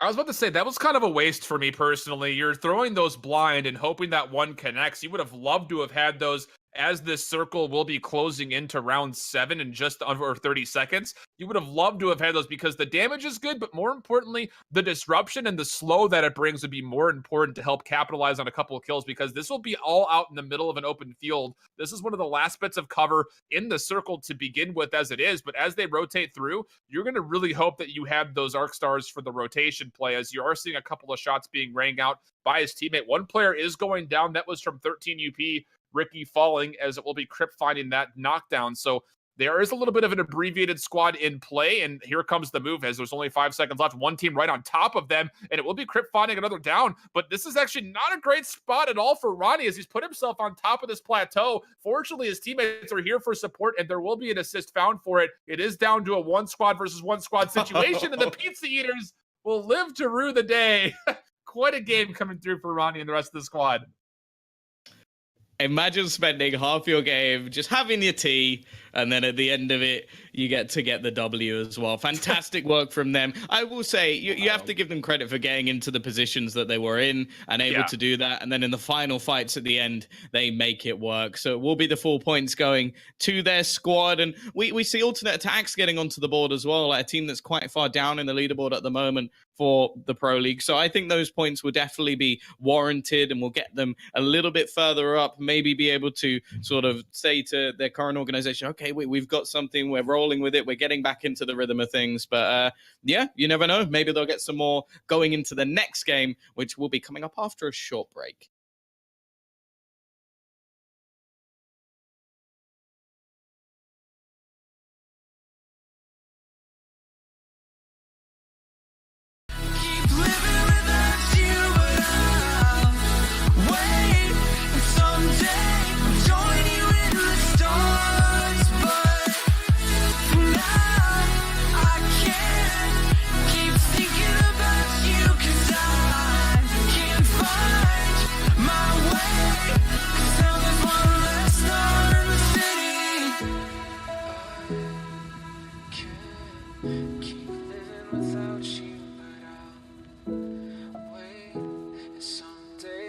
Join you in the stars, but for now I can't keep thinking about you, 'cause I can't find my way, 'cause now there's one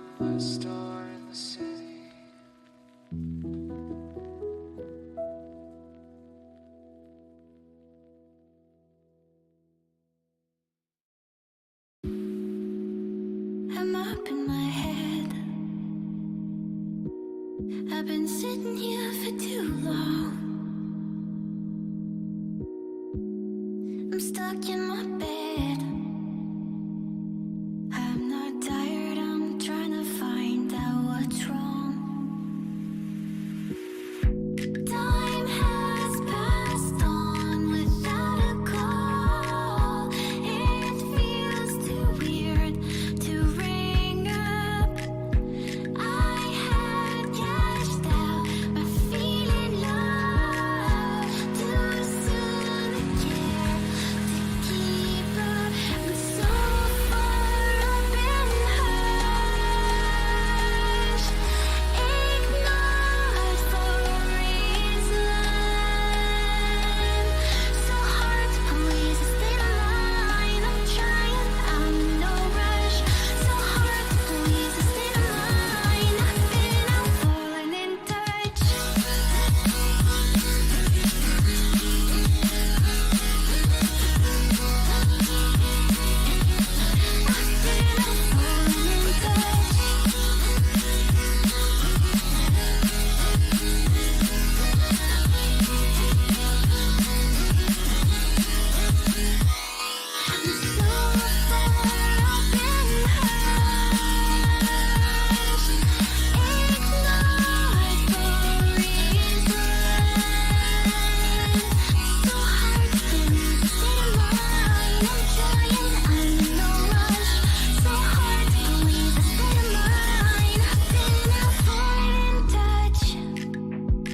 I'm doing my best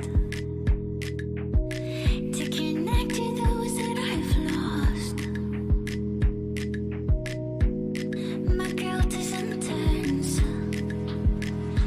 but I'm going to force myself to push on. Time has passed on without a call. It feels too weird to ring up. I had cashed out, but feeling love too soon to care to keep up. I'm so far up in hush, ignored for reason. So hard to please, I stay in line. I'm trying, I'm in no rush. So hard to please, I stay in line. I've been falling in touch.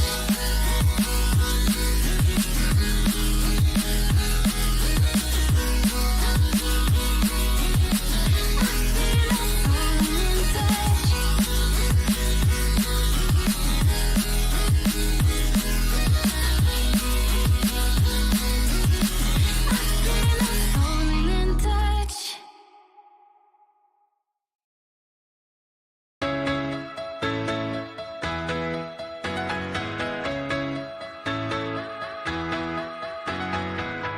I looked over my shoulder, saw you walking through the door. But you're not the same baby that I once knew. It's like I don't know you anymore. I feel the haze washing over you and me. Look flat inside the clouds. Sometimes the rain leaves as quickly as it stormed in. Looks like the worst is over now. Something strange hit me. Something strange hit me. Something strange hit me. I don't know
can I be so lonely?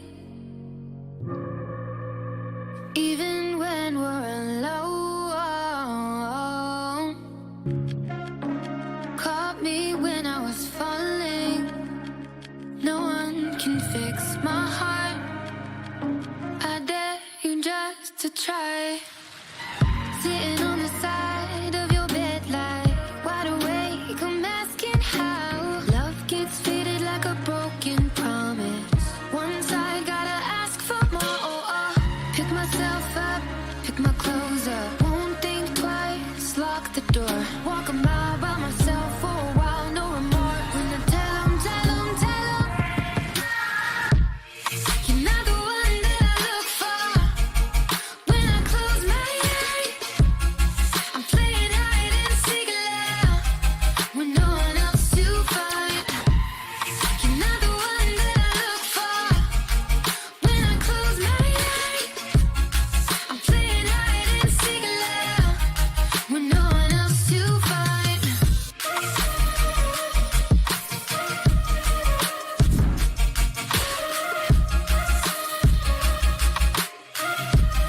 With no one else to find.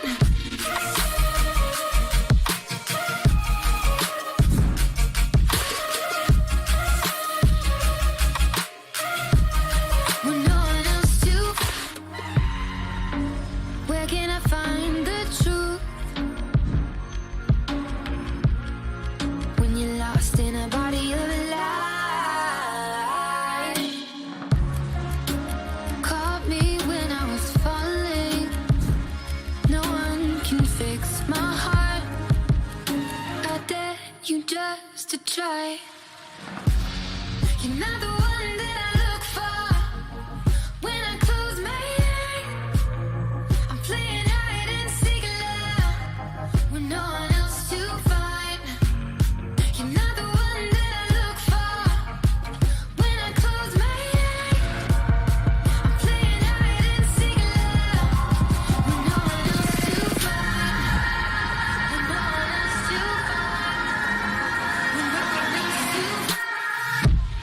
You're not the one that I look for. When I close my eyes, I'm playing hide and seek loud with no one else to find. You're not the one that I look for.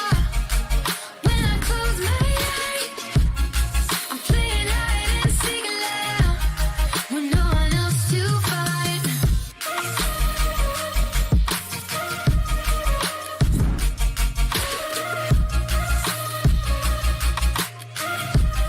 With no one else to find.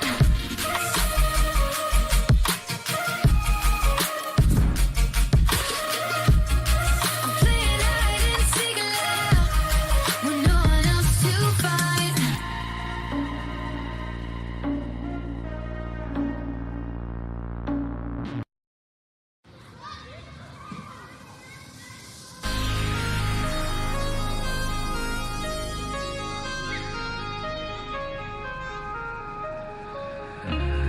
I still remember how it used to be. Holding hands, running wild and free.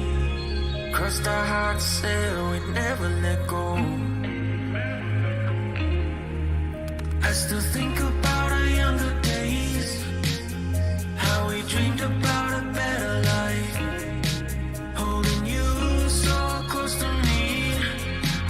In the backseat of your ride.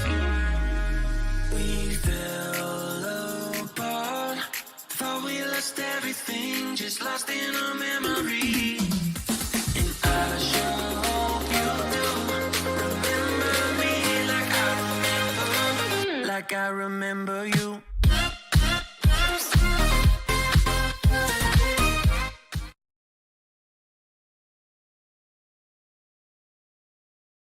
The battle continues for the Pizza King. Ronnie is back.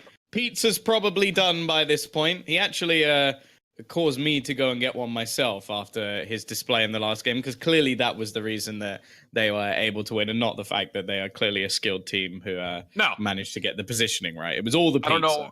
I don't know why you would think that raw mechanics had anything to do with it. It's all about the pizza, always. Yeah, all three of us, I think, between me and you and our producer, I think we're all just going to be feeling that pizza feist come through. But will be a Skull Town drop for the Pizza King, feeling just as saucy as ever. And there is a wingman on the ground. He's going to opt to actually let that go in favor of the Hemlock. Interesting choice. I mean, he's already got a G7 Scout, so you figure he wants something for the up close and personal engagements, at least for now. I'm sure we'll all take a mental note of where that wingman is in case he does try to switch back to it, or maybe a teammate might pick it up as well. Is again, there's just such a strong weapon. The kill potential, just because of its raw damage output, still makes it a high priority weapon for a lot of players. Speaking of high priority, how about an R99? This would be where I would think that if you were to go back for it, this would be the time to go back for it. R99 and a wingman, a very solid setup. You can see he's making some choices as far as what attachments he needs versus which ones he does not. And looks like he actually will keep the Hemlock. Interesting. I personally would have gone back for the wingman, though. I just maybe just my own personal opinion in there, but Yeah. Well, I thought when he picked up the R99, he'd switch the stock, and then maybe it would be played that way. But I don't know. It's a bit of a weird one. A little bit confusing. But well, clearly he's got his personal preference. We are going to switch over to Paradox, who is going to get himself that R99 longbow, a much more standard of setups that we've seen so far. The longbow definitely one of the favorites to at least take those more ranged battles, and it's sort of one of those guns, as you've sort of coined the phrase prod, where you could just like poke people from a little bit further away. Don't have to take too many risks. But speaking of risks, the damage started to come in from that Peacekeeper from behind. You could see the maneuverability of NR as they try to push back a little bit, get themselves into a position where they can heal and not take that fight just yet. Really good peel from his teammates as well. Somebody had tossed out a thermite grenade, which does provide a little bit of visual distraction, but more importantly, it blocks that entire pathway from anyone chasing him. So really good peel for them. But over to IG, a team we haven't seen much on our perspective, but had a couple of good games so far today. They're sitting just beyond the river's end as well, as they'll be up top, and they have at least some idea that there's a team up top. And well, there are a lot of shots will connect. The Spitfire is so devastating early game because you can hold down that trigger, even using the Arc Stars to peel back any other teammates from coming through. One of them will actually make their way through that grenade spam, but it looks like Chance, one of the IG teammates, have already found a knockdown. So it just comes down to turning around and refocusing their attention to this player in the back. Yeah, again, looking to try and get in on the action a little bit. Still got the spot being coming in from Ruck as well, just to try and catch anybody from behind, and also just to finish off his kill. And by the looks of it, his teammates don't really need the help at the moment. They've got the other down, and it is just going to be him making sure that they're not pinned. And I think that's a very important thing in this game, because a lot of teams do seem to lose their way by being caught out from behind. And if these guys clearly have enough faith in each other that, okay, I know they're going to get the kills. If they need my help, they'll call for it. Then that's absolutely fine. You can see he's actually able to kit the Spitfire out pretty nicely. Having the purple extended bag essentially makes this thing into a giant barrel drum of ammunition where he can essentially free fire and put down a lot of suppressing fire. But more importantly, the Spitfire is one of those weapons that could deal a considerable amount of damage almost in the blink of an eye. Obviously not the highest rate of fire in the world, but you can shoot through people very quickly. That purple armor essentially amounting for not much in the face of a Spitfire with the purple mag. You can just spray people down so freely. Back over to NR, they got themselves out of their dangerous situation, have put themselves near the edge of where this next circle will be. And to be honest, you know, at the mid game with what they're dealing with ammo and armor wise, I would have liked to see them play a little bit more aggressively towards the center of the circle, set themselves up for potentially a late game. Although looks like Paradox is having some issues with his mouse as you see him checking the bottom, the laser optic on it, just to make sure nothing is stuck to it or whatever have it, as it looks like NR will actually rotate away from this area and move a little bit further inwards. I like this call a lot. Yeah, I think they've got to be a bit careful, because I believe like they were almost back to back with where the IG guys were just not too long ago, where they took that fight that we just witnessed. It was a little bit further up the hill, but even still, you know that the guys at IG are going to be looking to get into the zone too. The chances are that's going to be the way they do it. So it's a little bit of luck that could go a long way, but maybe actually looking to try and reclaim that position. So we might be about to have two of our streams facing off against each other fairly soon. I think the zipline is only here as a tactical retreat. That's really what it kind of feels like based on how they're positioning and how they're scouting. Is if they get into trouble, they can zipline back up to the high ground and be safe, kind of in that little bit of a cubby hole. As we're not seeing any information here. Back over to Ronnie, the Pizza King. They will get a lifeline package down, and yeah, this is this other team that's nearby. And it just comes down to, will this fight ever actually break out, or will they just essentially posture for positioning at this point? Going to switch over to Ruka, who they actually did go quite a long way back to get in towards the pit, hoping for like 1 or 2 pieces of high loot, but somebody's already come and ransacked this area, and any sort of possibility to go up towards the slum lake slowly fades away with the ring now pushing in. So likely they're going to have to go back in, facing towards somewhere like Relay, which can still have some decent loot in it at this stage. It just depends how many teams have actually opted to peek in towards that area. A pretty fortunate circle move for IG as well. I love this building on the right-hand side of them. I think it's a really strong position, and it actually merits a lot of actual like good mid-tier loot as well. I don't know what it is about this building, but I routinely find something purple or higher in it. I don't know if it's just my luck of the RNG, but I like that building a lot simply because of where it's positioned. You have 2 choke points nearby you that kind of cut off the entire west side of the map, and it's a very easy rotation to the south, but it looks like they're going to actually make a play over towards bunker immediately, as we will get back on board with Paradox and the rest of NR. Really good grapple usage, not quite tall enough to hit the zip line, which was the next level play that he wanted to make happen, but he will be able to take this little elevated zip line up to where that previously postured zipline was that he put down himself. Yeah, still, eventually they're going to have to make this way away from this position, but I think the zone is such a long way away for them at this point that they don't really have to worry. But here we go, back on board with Ronnie. Going to have to go for a little bit of a tactical retreat here, as they've spotted opponents that little bit further back, not quite going to be able to make himself the jump up. And well, they do have to be careful around these sort of closer caverns, because there's many places, as they're trying to utilize right now, that you can hide in. And there could be plenty of teams, or maybe a few solo players, just waiting around these angles. Bear in mind, we're this late into it, like we're already getting towards that zone 2-3 sort of marker, and there's still 43 players standing. And the other thing about it is, yes, you have this choke point in your favor, but look at the minimap and what's behind them. There's a lot of different corridors that another team could sneak up behind this. You wouldn't anticipate in this format that you're going to see many players rotating towards the outer portions of the zone, but there is still that potential to keep in mind, because you're not going to get a lot of information on what's behind you until they're right in your face. As we will go back over to IG, they're fighting just outside of bunker. And again, there was that team rotating in from where we saw them previously at the pit. So there's potential that they could be also pinched up here from the bunker side. But it looks like for now, they'll just camp in this house and get their information and wait for the zone to force them to move.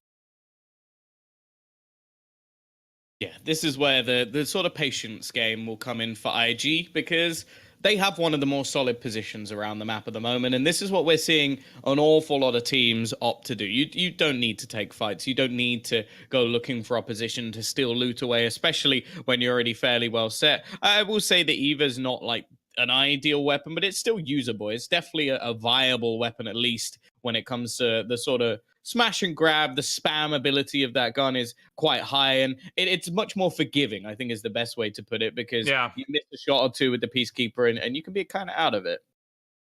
Yeah, I like the way that you phrase that a lot, because, I mean, again, in this mid-game, there's a lot of different kind of scenarios you need to plan for. Obviously, you need to worry about rotating into the next circle, but you have to be worrying about how are you going to rotate, and will you run into any other teams? So you take a look at also things like your health, your ammo, things like that. It's not necessarily a given that every single team is going to be healthy in not only the health department, but also in how much ammo they have to spend in an engagement. Although, as we go back over to Ronnie, it looks like he did end up holding on to this hemlock, blue attachments all the way through, and he's got himself plenty of ammunition to utilize the spam for this. But again, I just wonder if the wingman wouldn't have been a better choice. I know personally I would have gone with the wingman, just because you're going to be using this as your poking weapon anyways. And, well, it just comes down to when the rotation will be forced out. All of our teams we've spectated so far are very safely in the next circle. Yeah, I think Ronnie's actually started trading his attachments over to the R99, because I'm sure he had both the purple stock and a purple barrel stabilizer. So that R99 at this point is pretty much as kitted out as he can get. And I think the Hemlock's just going to be his sort of long range altercation weapon. And also it's got the chance, like with those sort of 5 times bursts, that when it gets into the late game, if he switches over to it after spraying his whole load of the R99, there's still a chance that he could hit those final few shots needed with the Hemlock. It's just one of those things that the damage is not by any stretch of the imagination like confirmed damage all the time, because you're taking so long to try to track down that burst. as a couple of longbow shots will come out from Paradox's weaponry, and he will connect one of them, shrugging off that team sitting by the crossroads. And it's interesting. Again, this position is just, you like to think that you're so safe up here, but as soon as you take too many unwarranted shots, you very well could be pressured out from teams behind. And Paradox is actually making a move towards Skulltown just to get the information on where the next zone will be. I love this little recon scout, again, sitting here near round 3. This zone won't hit for too hard, and the information is going to be huge as far as when and how they rotate for the next potential circle. And it looks like this will actually be pretty close by to where they already are. So they're going to like what they see off that information there. Yeah, I like that as well, because they could have used it to find out where the next ring was going, the one that's just popped up. But instead, they wait patiently for it to sort of tap out a little bit more and go slightly deeper. And then they get an even smaller ring, which is far more valuable for the team going into the late game. So, yeah, just a small detail that's been thrown out. They're now going to use the healing drone to actually get the health back rather than wasting any extra meds. And it's just a smart little play, utilizing the Pathfinder to its best ability. Ronnie's looking for that sweet spot here in the caverns where that lifeline package can come through, and it looks like he's found it.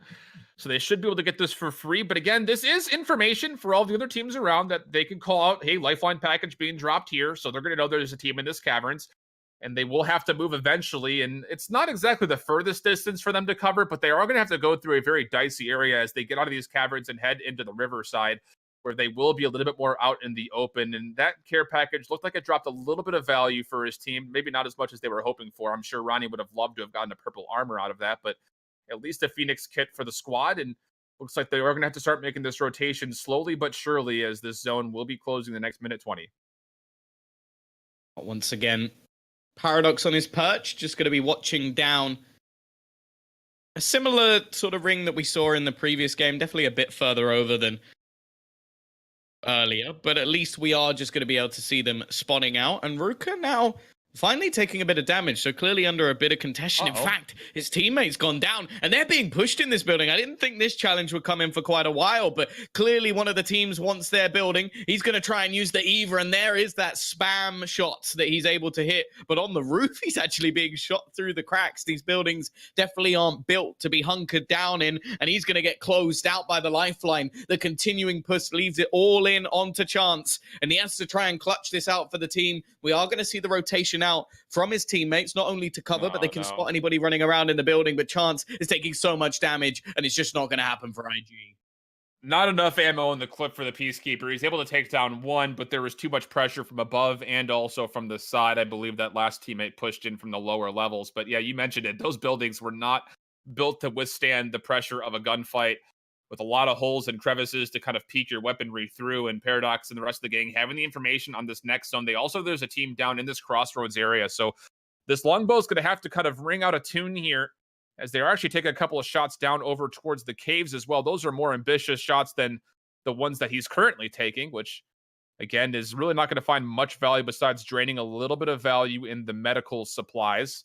Shield cells still plenty in hand for Paradox himself, and as this zone will close in, this should be a pretty easy rotation for them. They have a zip line that they can take to move directly down to their west, and that's exactly the rotation they're going to make, taking the zip line in as well. They're actually going to contest this building, I think. Yeah, they're making their way directly towards it, waiting for the cavalry to arrive before they attempt to push in. Using the longbow to almost scout it. Outdoors could be blasted off, and an 82 damage shot will make things difficult. In fact, he's done so much damage. Now the rest of the team are going to make their entry in towards the building, and they're going to try and pincer it in from both sides, but they're taking a hell of a lot of damage themselves. It is going to be one of their players without armor. In fact, it's only our man Paradox that has anything left to defend his body. The fact is, though, their opponents have taken so much more damage. The Pathfinder, going to be one of the last players standing with the grenades, has actually managed to catch them out. However, I think they may have just been able to eliminate some of the other players within the building, and I think they should be able to lock this one down. A very costly push, but one that will likely pay off dividends for them. They've got the health drone that they can utilize to get back to full HP. You can just pick up armor off of your opponents here that look to be mostly purple and blue armors as we were seeing the shots come through. So you don't really lose all that much. And look at how much he gains on this longbow specifically. This is fully kitted purple everything with the exception of his preference for optic. A really good fight taken here, and it looks like it will be down to just this team here. Ronnie in the zone are going to have to find a revive, get a little bit healing from the healing jar, and then make their way in. This zone does chunk, and they're by no stretch of the imagination safe in this little corridor. Going to be the Q of the Wraith that will actually get him out of dodge and enable him to get right into this corner. Drone already being used, but he's got a hell of a lot of shields to at least chuck over to his teammates. So that's a good little collection that he's managed to gather. Well, in the meantime, we go over to Bust My Pistachios, a regular on this stream. You'll be looking to try and do the damage with the Wingman. This is much more of a setup that we expect to see. Wingman, R99, the two almost filthy weapons in the game at the moment. He's got himself a lovely setup on that R99 and the Wingman as well. Like, that's basically as good as it gets. Huge backpack capacity there as well, as he's got plenty of ammo and healing as well. So he's going to be able to take these shots for free and essentially just bless RNG that some of them hit for some bodies. As you see his teammate QQ over to the left-hand side doing the exact same thing.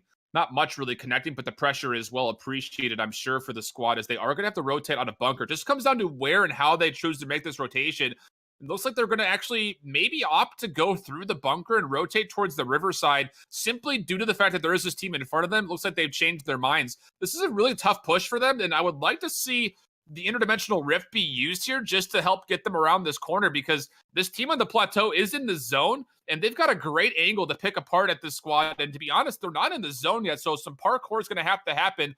And well, you can see exactly this fight and how disadvantages, what kind of a disadvantaged situation they're in because of the positioning alone. They've got nowhere to hide. These rocks aren't even in cover. So you're going to have to make a move. And it looks like they will find a little bit of reprieve behind what was a care package previously. Managing to get into the zone, and someone who's struggling to do just that is Ronnie on the other side of things. Still got that Hemlock, fully equipped with purple all the way along, and now he's going to switch over to the R99 for a bit of spray and pray, but taking a hell of a lot of damage in return. His whole team's going to be dropped, and the Pizza King won't be able to do anything in this scenario. It is going to be the guys at Paradox to actually put them down, and they are looting like hell. They've got so much loot at this point that if they don't win this game, I'll almost be worried for them.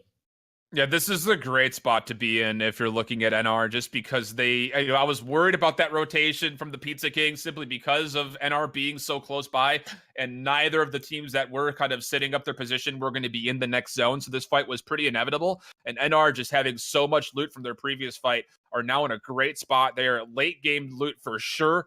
They've got plenty of healing, plenty of attachments. The only thing really missing from Paradox loadout at the moment is grenades. But again, he's going to be the guy at the long distance using this longbow just to kind of, again, poke and prod with this heavy ammo-based weapon. He won't really need the grenades nearly as much as his other teammates will. Over towards Cynic's perspective, going to have a tough rotation here, moving across a lot of empty field to try to move in. They have lost one of their players, so it's just going to be 2v lobby for the rest of Cynic and his squad. Yeah, I think this might be a little bit further delayed, because I think Paradox just wiped out what we just witnessed in the meantime. So we know that they've been there a little while. I think for Cynic, this is going to be one of those moments where you go, okay, can I just survive into that latter portion? But this is where, I was going to say they could really do the damage, but that's a little bit too close for NR. Both players getting within inches of their life, but both having Phoenix kits to get all the way back to full. But you still have to take a fight at some point in time if you're NR, simply due to the rotation they have in front of them. So you're going to have to make a call at some point in time to where do you go? Again, how do you rotate here? Is it potential to rotate all the way around the back of the rock? I don't think they have the time to do it. This zone is going to hurt way too much.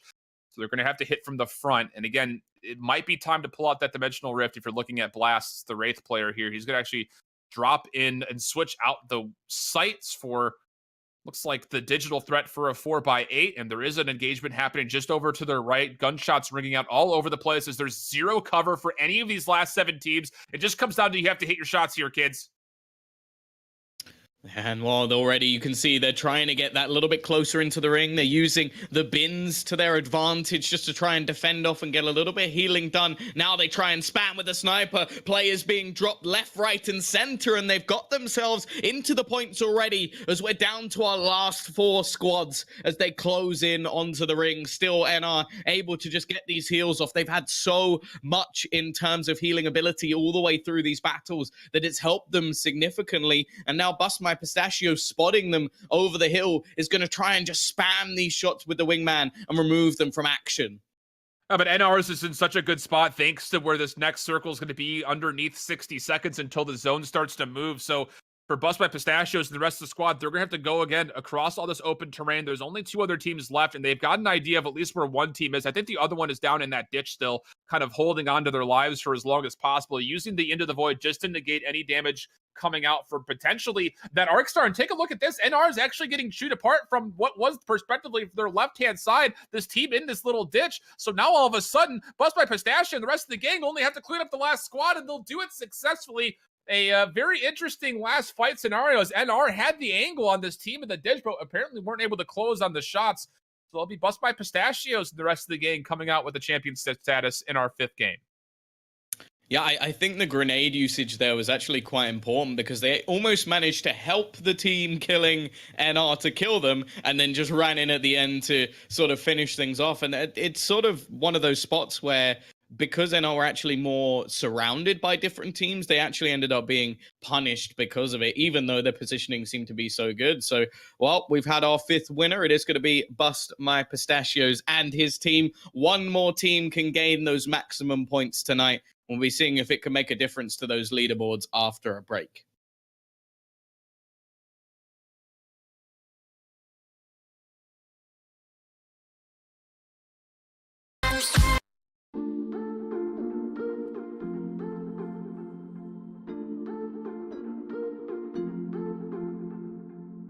Talk to me. Spill the secrets you've been keeping. Life cuts deep.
We've been sitting at the end of the moon. Should we jump or is it too soon? Jump or is it too soon? Jump or is it too soon? The cosmos look nice, I'm sure they're paradise, but I'll stay here with you. Should we jump or is it too soon? Jump or is it too soon? Look to the stars and do you think they are too far? Look to the stars and do you think they tell us who we are? Should we jump or is it too soon? Should we jump or is it too soon?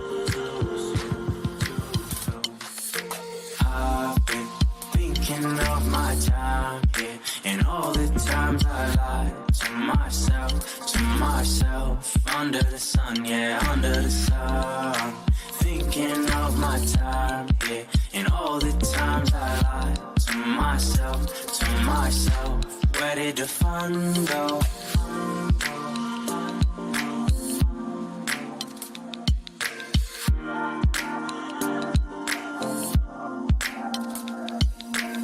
I've been sitting in a race and I know that I misbehaved a time or two, but I promise you we will sit right here until these turns are through.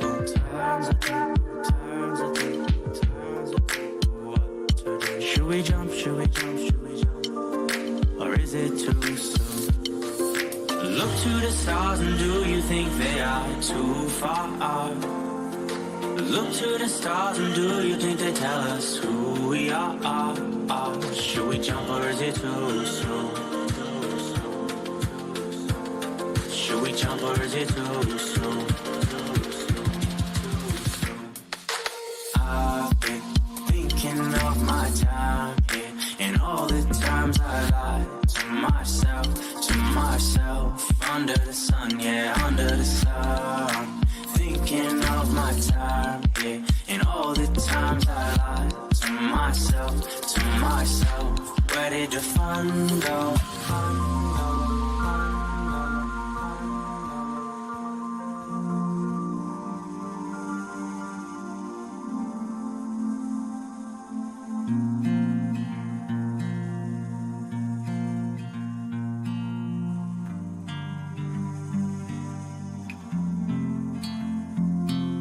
It's cold outside, it's the middle of the night, and I pour my scarf down tight.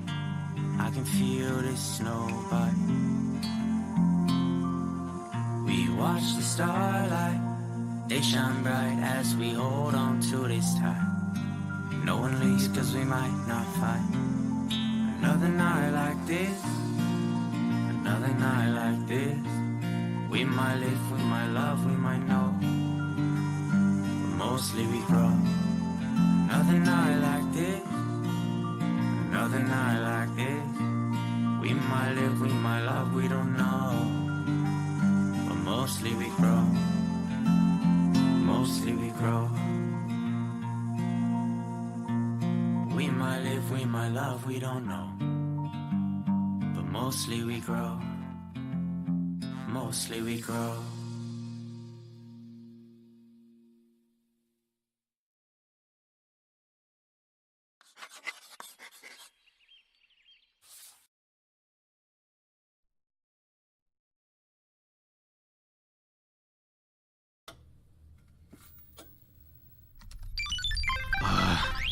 Today sucks. Yeah, this is...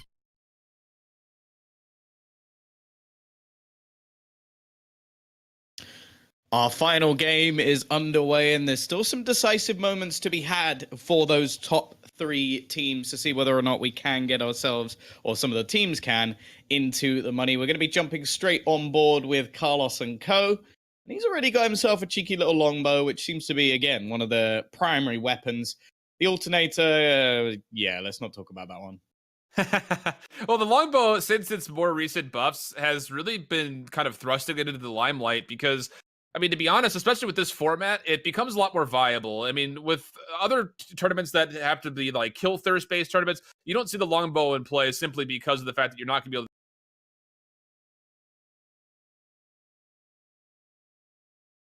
shot not quite able to connect to the player that went into the void. So it's going to come down to his teammates trying to capitalize on this little bit overexposed player, and some grenades will help in the effort as well. They'll dive right on through, but again, no optics makes it very difficult to track down with this longbow. Yeah, the one real advantage he has, though, is just that purple armor. Like, getting that so early on into the game can really mean you can risk these fights. You can challenge versus some of these players. Well, there you go. The 3-time zoom, personally, my favorite of all of the scopes, gives you that sort of mid-range ability. And, well, I'm a little bit too aggressive in my plays anyway. But also, they have themselves the Skull Piercer, and that's the big thing that you want to get on this gun.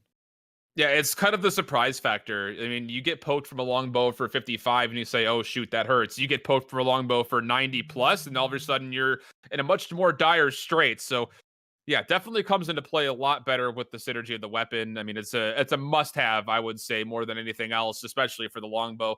The wingman, it's nice to have. It's not necessarily a necessity. That is quite the hat, though. I want to know what haberdashery this man shops at, because that's stylish.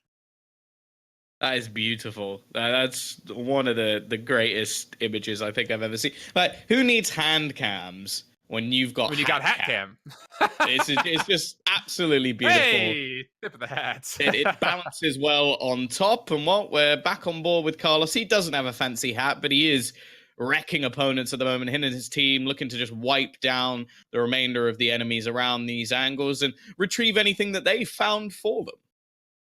He might have a nice hat. You never know. He could be wearing one. We don't get the perspective, as he will just be trying to bait the little angle that this player is using for his downed shield. As you'll see, I guess this is the player that he got eliminated. So his team will have to do some work to try to get his banner back if they do decide to go. Some more eating happening on stream here. We might just need to turn this into a food and drink category here on Twitch if we keep seeing all this wonderful dinner action coming through. I have to say that sometimes I'm like, oh, I wish I could hear the sound of like the guns and stuff within the game. I am very glad I did not just hear him slurp whatever that was. Like, I am not a fan of that sort of ASMR type stream. So I'm sure there's some people out there who would love to hear that. They're probably some very loyal subs of his, but I am not going to be one of those people. Yeah, I'll join you on that front too. I'm not exactly keen to the food ASMR that some people seem to be into, although we'll get back with stage 5 here. Is again this longbow, which was nicely kitted out here. We'll be taking some shots over here towards this far more wetlands area.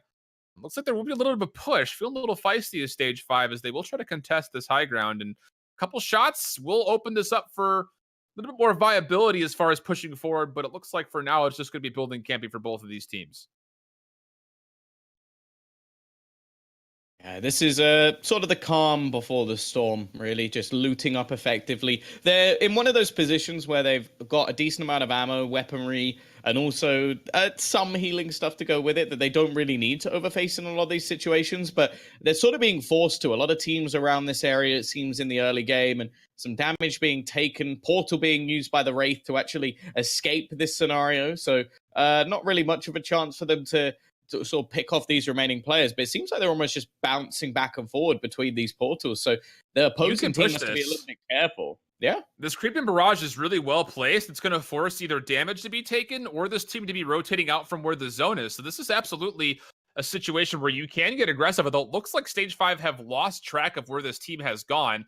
And maybe this team that was in, again, this is just the first round of zone, so they can rotate all the way over towards the southeast just to get away from this team contesting. But I like the play a lot. I think this is definitely one of the more aggressive stances we've seen a team take so far, but they played that absolutely perfectly. I mean, the creeping barrage to zone away that aggressive spot that would have gotten them a little bit further into the zone, or at least into the playable zone faster, but well kind of essentially sectioned off by stage 5 as they try to get back into the zone now themselves. A little bit more distance yet to cover.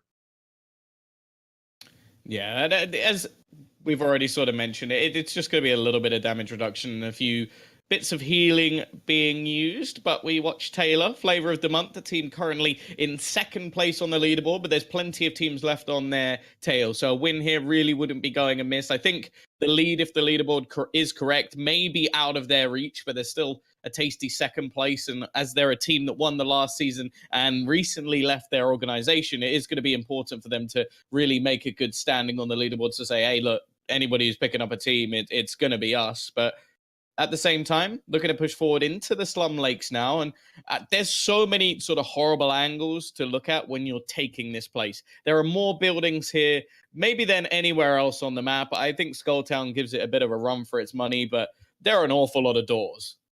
Yeah, I mean, Skulltown is sectioned off into 4 divisions, right? This is just everything on top of itself with just a small river in between. A lot of high ground opportunities as well. There is that little bridge that connects both sides up top that a lot of people seem to forget about every now and again, but it is such a tough position to push people away from, as you're seeing Flavor of the Month just looking and going from dropped body box to body box, trying to get themselves the best loot as possible before they contest this area of Slum Lakes, which is in the zone. More important to note, this next zone, it will be in play. But if you're able to supplant this team from being the kind of the kings of Slum Lakes, you're putting yourself in a position to not only control the area, but give yourselves a lot of opportunity to rotate in for wherever this next circle will be after round 3 commences. Yeah, there's a strong rotational position, as you mentioned, and pretty much watching to see if they can spot some of the final players that were lurking around the Slum Lakes. It's unlikely that the circle will center over this way, just based on how far it would have to come, but it is definitely a possibility. So no harm in being too overly aggressive at this point and making a full rotation to somewhere else. There's always plenty of loot in the Slum Lakes. One of my favorite places to drop, but me too. And I think it will become more of that once we sort of get more kills being valuable. That is a beautiful camera position. I like that. He's a naughty boy. That is in your face camera overlay. I'll say that much. You definitely notice. That's probably the first thing you notice when joining this homie stream. But they have lost a teammate, so this will be 2v lobby, and more importantly, his Wraith counterpart on his team, no armor in hand at all. So this has been a very awkward start for this squad in front of us here, as they will be trying to fight into the middle portion of the game with very dire straits, no healing. He does have a Spitfire and an R99, which seem to be relatively okay tuned out, but it just comes down to the simple fact that their life situation is not all that well positioned. No armor, no healing. It's going to be tough to fight your way into the late game with that as being your loadout.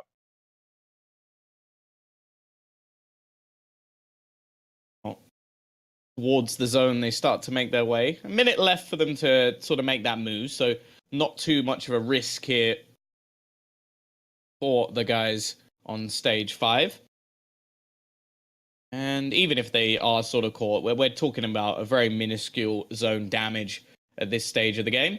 Just slowly clearing out a lot of the buildings. It can be valuable, maybe just pick up a few pieces of leftover loot. I'm sure that Camp himself will be looking for that precision choke to upgrade that shotgun that little bit. And it can be something that players may leave just if it's something they're not particularly looking for. Like we actually watched Taylor not too long ago leave heavy extended mag level 3 in one of the boxes, which for somebody else, that'll be the golden piece of their puzzle to try and make the gun. So it's definitely worth still checking around some of these buildings. They've spotted opponents over in the distance, but again, at this point in time, they're more waiting for the next zone position before they make any major movements out towards this ring. And in fact, they are just going to get themselves up high, up pretty, away from everybody else. They're the loners up top.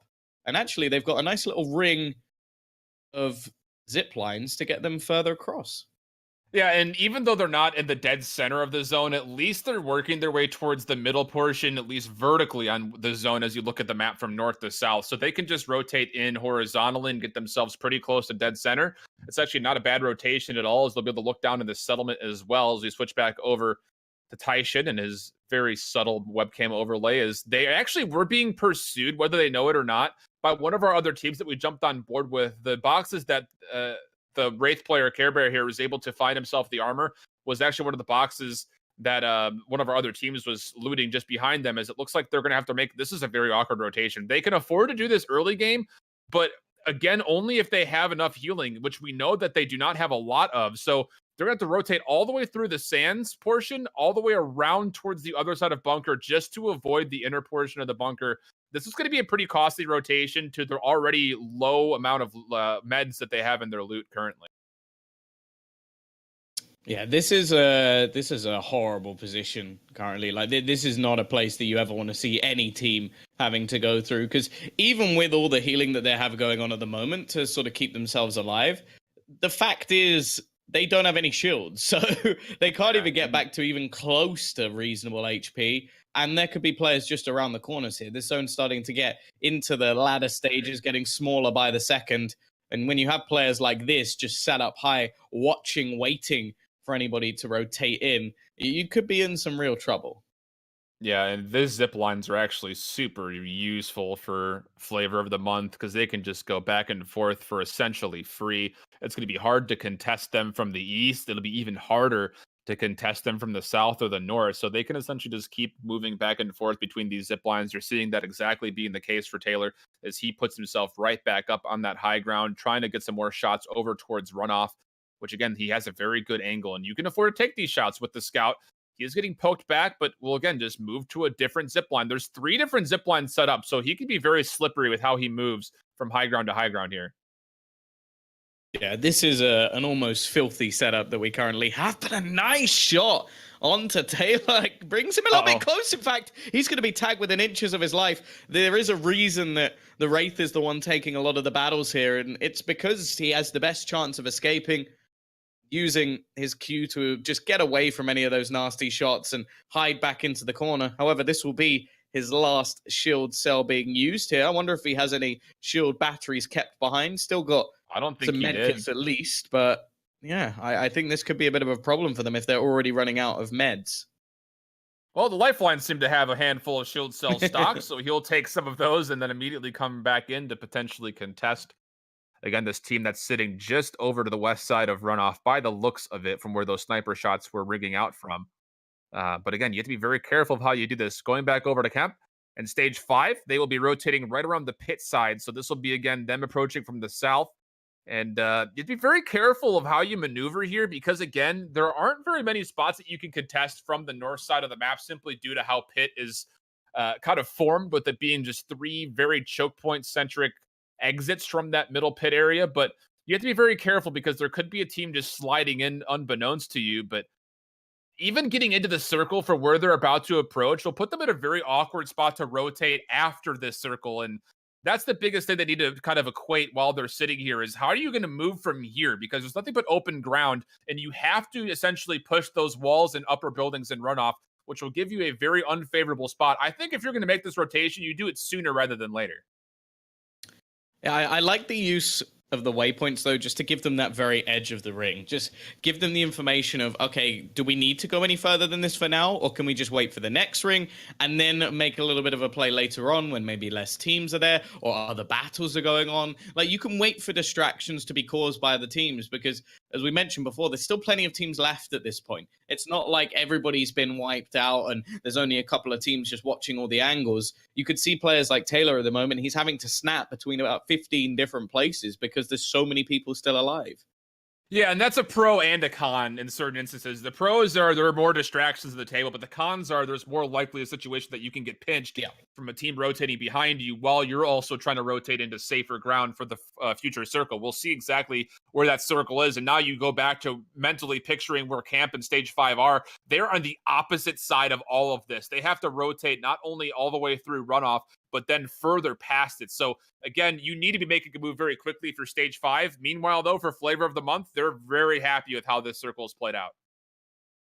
Yeah, it's moved right to the edge. It would just be a little drop down. And I think even one of the players who's still up high on the next zip line is still within the zone. So they really don't have to worry too much at all. We spoke about Team YP earlier in the game and their ability to sort of work out where the zone was going, or at least it seems so.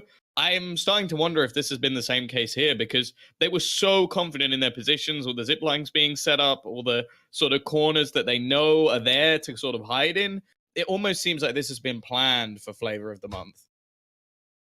Yeah, this is going exactly as planned for FOTM. They've got a very lucrative spot to be in, not only because of the zip lines, but also based on the fact that one of their teammates, it looks like that is not the lifeline that's already in the zone. And again, it's not just the fact that they're in this spot for this zone, but the potential to easily rotate down if you have to. Here's the other situation. What happens if this circle continues to push out? No one's going to be able to contest them up here. So again, just so many pros for their situation and very little cons. The math of this is very much so in their favor when it comes to being, in the risk analysis department, this is definitely a situation that they're happy to be in. It just comes down to with these last 11 teams, no one has died since we had previously mentioned it. It's going to come down to these next 30 seconds. You're going to see a lot of engagements happening near the runoff portion of the map. Again, I hate to keep mentioning it, but there are still 27 people left alive as this 25-second marker comes up.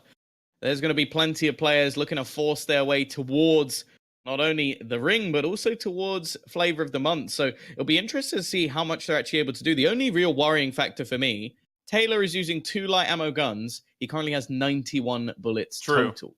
So that's actually a little bit of a worrying factor when it comes to like the ability to fight in the later rings. I think they're going to have to like hold back a little bit and be a bit patient in terms of when they start taking these fights, because in all honesty, I think they'll be in a bit of trouble if they keep shooting at a lot of these players.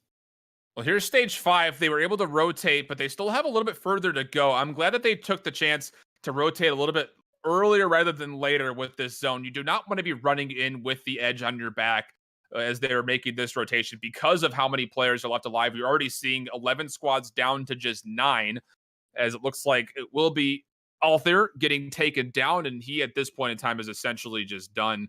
There's no way you get him back up, and the grapple does not quite pan out for Comp, and he's taking a lot of zone damage and still has to move in front of players. His other teammates are down, and yeah, that's the end of it. Unfortunately for stage 5, not able to get the rotation in time.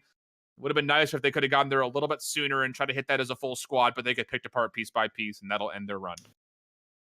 Yeah, the end of the game signals the end of the hat. The hat is removed when he's no longer playing, and well, now we go back on board with Flavor of the Month. They've been on their perch for quite a while.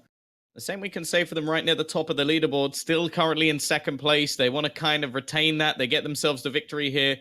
It should be pretty much guaranteed. It just depends on, obviously, the updating of the leaderboard. I'm not going to say that I know the ins and outs of that position, but this is what I was more expecting of. There are very few positions here where they can actually be spotted from. Unless somebody's getting right on top of some of those buildings, then it could be a bit of a problem. But other than that, they're more than happy to just sit up here. Okay, the next zone will force them back in, but that's in a minute. And by that point, they might already be within the top 5. Yeah, it's not just the fact that they'll be in the zone very quickly. It's the simple fact that all they have to do is wait for the zone to push them out of their position. They can delay this as long as humanly possible. The only real risk here is the simple fact that they are going to have to storm closer to a building. And you're kind of hoping that these buildings nearby, nobody's on the low ground, because each of them have those little outside awnings that they could just kind of sit underneath and hopefully just survive for as long as possible while these rotations come in. Over to AOEXE, this is a squad that has been doing well this season, and they are going to have to make a pretty difficult rotation. They're going to use the Dimensional Rift to get closer, and I love the play because now they're on a wall and they're just narrowly inside, and they can wait here and hopefully find any other late rotations to kind of eliminate any other teams and put themselves in the top 5 here. Yeah, they managed to get right on the edge of the zone. The Wraith play working wonderfully. And now we see the same coming in from an opposing team. The Wraith just pushing further forward, trying to gain a little bit of extra space. The zone's actually going to go in onto one single building. Now, whoever's in there is counting their lucky stars at the moment. And we know that there's players up high which will have been forced off their position. Flavor of the Month will have been making their way forward. And that's exactly what we're seeing right now. They're going to utilize the portal. Actually goes back through it. Quite interesting. I suppose it's a little bit of a getaway point if they do end up taking any fights, and they've managed to get themselves onto the roof as well, which could be quite a valuable position going into the late game. This is a huge spot for Flavor of the Month, and you have to think that based on where they're at, as long as they don't get picked apart by multiple teams, they should be able to sit here for free and then rotate very last second if they have to. Healing Drone will also be utilized. The Thermite Grenade not quite there to deal any damage, as it looks like it is AOEXE also trying to find an angle on that Flavor of the Month squad up top. But again, there's so many angles to look at here that AOEXE, you have to make up your minds and just blindly commit to one spot or the other. And it looks like they might just utilize the zip line as far as how they're going to get into the zone. It's going to be a very hotly contested zip, though, because there is at least one team inside, if not another on the roof. Does seem like this team is far better equipped than a lot of the others, though. Like, True. I've noticed now that Taylor is down to just 60 bullets within an R99. That can be gone within literal seconds. So this could be a pretty worrying final fight for them. I think they need a couple of teams to sort of take each other out and give them a bit more of a chance. And they're going to be utilizing everything. The ult's thrown in, the Wraith alongside the Pathfinder will be making the push in towards the building. They know that they're well equipped for this sort of battle and spraying away, not quite connecting too many shots. And now they're going to be pressured. They're the ones taking all of the damage and they're being shot from multiple directions. They had to make some sort of play to get themselves further into the ring. And unfortunately, it's not going to be happening. And while we've just witnessed the fall of the majority of Flavor of the Month, only one man left. North FPS sat in the corner, hoping to try and survive that little bit longer. He is actually within the last zone position, so everybody's going to be forced into his angle, and he'll be waiting. That was such a smart push from AOEXE, but at the end of the day, you got to hit your shots, and most of that R99, the 2 clips that we saw, missed, and that's not great, as that really was what was the loss condition there. But yeah, Noth is essentially just playing for positioning at this point. He'll be safe for a small time. He's just going to hope that these next minute and 45 seconds just end up dwindling whatever squads are left so he can rotate in with the zone late and hopefully chew through some players with what looks to be an R99 in his hands as well. But this is going to be a very passive last couple of 90 seconds for him. He's just going to be rotating in with the zone, you would figure, hoping that these other teams end up fighting each other before anybody finds him.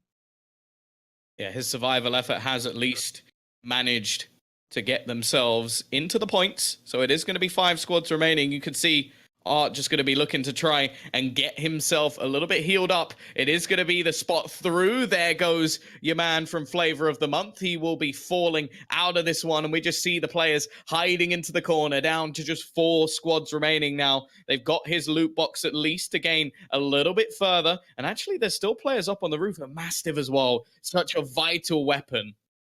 Hey, Desert's in this game. Familiar with him from other Battle Royales around the scene. And he's holding on to a top 4 spot at the moment with him and his squad, as they're actually probably in the best spot, honestly. As you can already see, Desert's the one taking shots at the moment, but there are players with grenades left. And, well, take a look at this mammoth of a weapon that this got on hand as well. This is looking like a really powerful spot. You can just essentially stand here and spam it. Even the thermite grenade is dealing some damage, as it looks like this will be a pretty easy committal call to finish off this last fight. They're going to jump on down and try to find a nice 108 shot as the grapple came in, but now low on bullets, and all of a sudden, it's just up to Desert. The rest of his team need to fall down to try to clean things up, but all of this fighting happening outside the zone is absolutely in favor of Desert because they have moved closer towards the circle. This is the last couple of seconds, and not sure who won this one out, but I want to say it was Desert and the rest of the team, as they were the ones that were closest to the middle of that circle. I'm not so sure. I think at least 2 of their players went down, and the last one was actually very low on HP as well. So I think it may have been someone else. Yeah, it was the guy's Artie who managed to get that one through. Interesting. Wow. What a game finish that was, though. I mean, so many teams left as we normally see, but it's the simple fact that how many teams were left to fight for between those simple buildings. There were teams that were up top on the roofs, teams on the first floor, teams on the second floor, teams outside on the walls. I mean, it was just looking like an absolute medieval castle storm there at one point in time between how many people were left alive in that last zone. But it just comes down to being able to close things out. And if you can hit those last couple of shots and make sure you're in that last central zone first, essentially, because that last zone does chunk super hard. Well, either way, that is it for tonight. That is our final game completed. Our winner, I'm sure, will be announced within the EU Discord, which, of course, you can make sure you check out along the way. Just type Apex, EU, Pro League, or something along those lines, and I'm sure you will find yourself the Discord along the way. From us, that is it until next week, where we will be bringing you Season 4. So make sure you follow the channel. Make sure you check everything out on Twitter as well.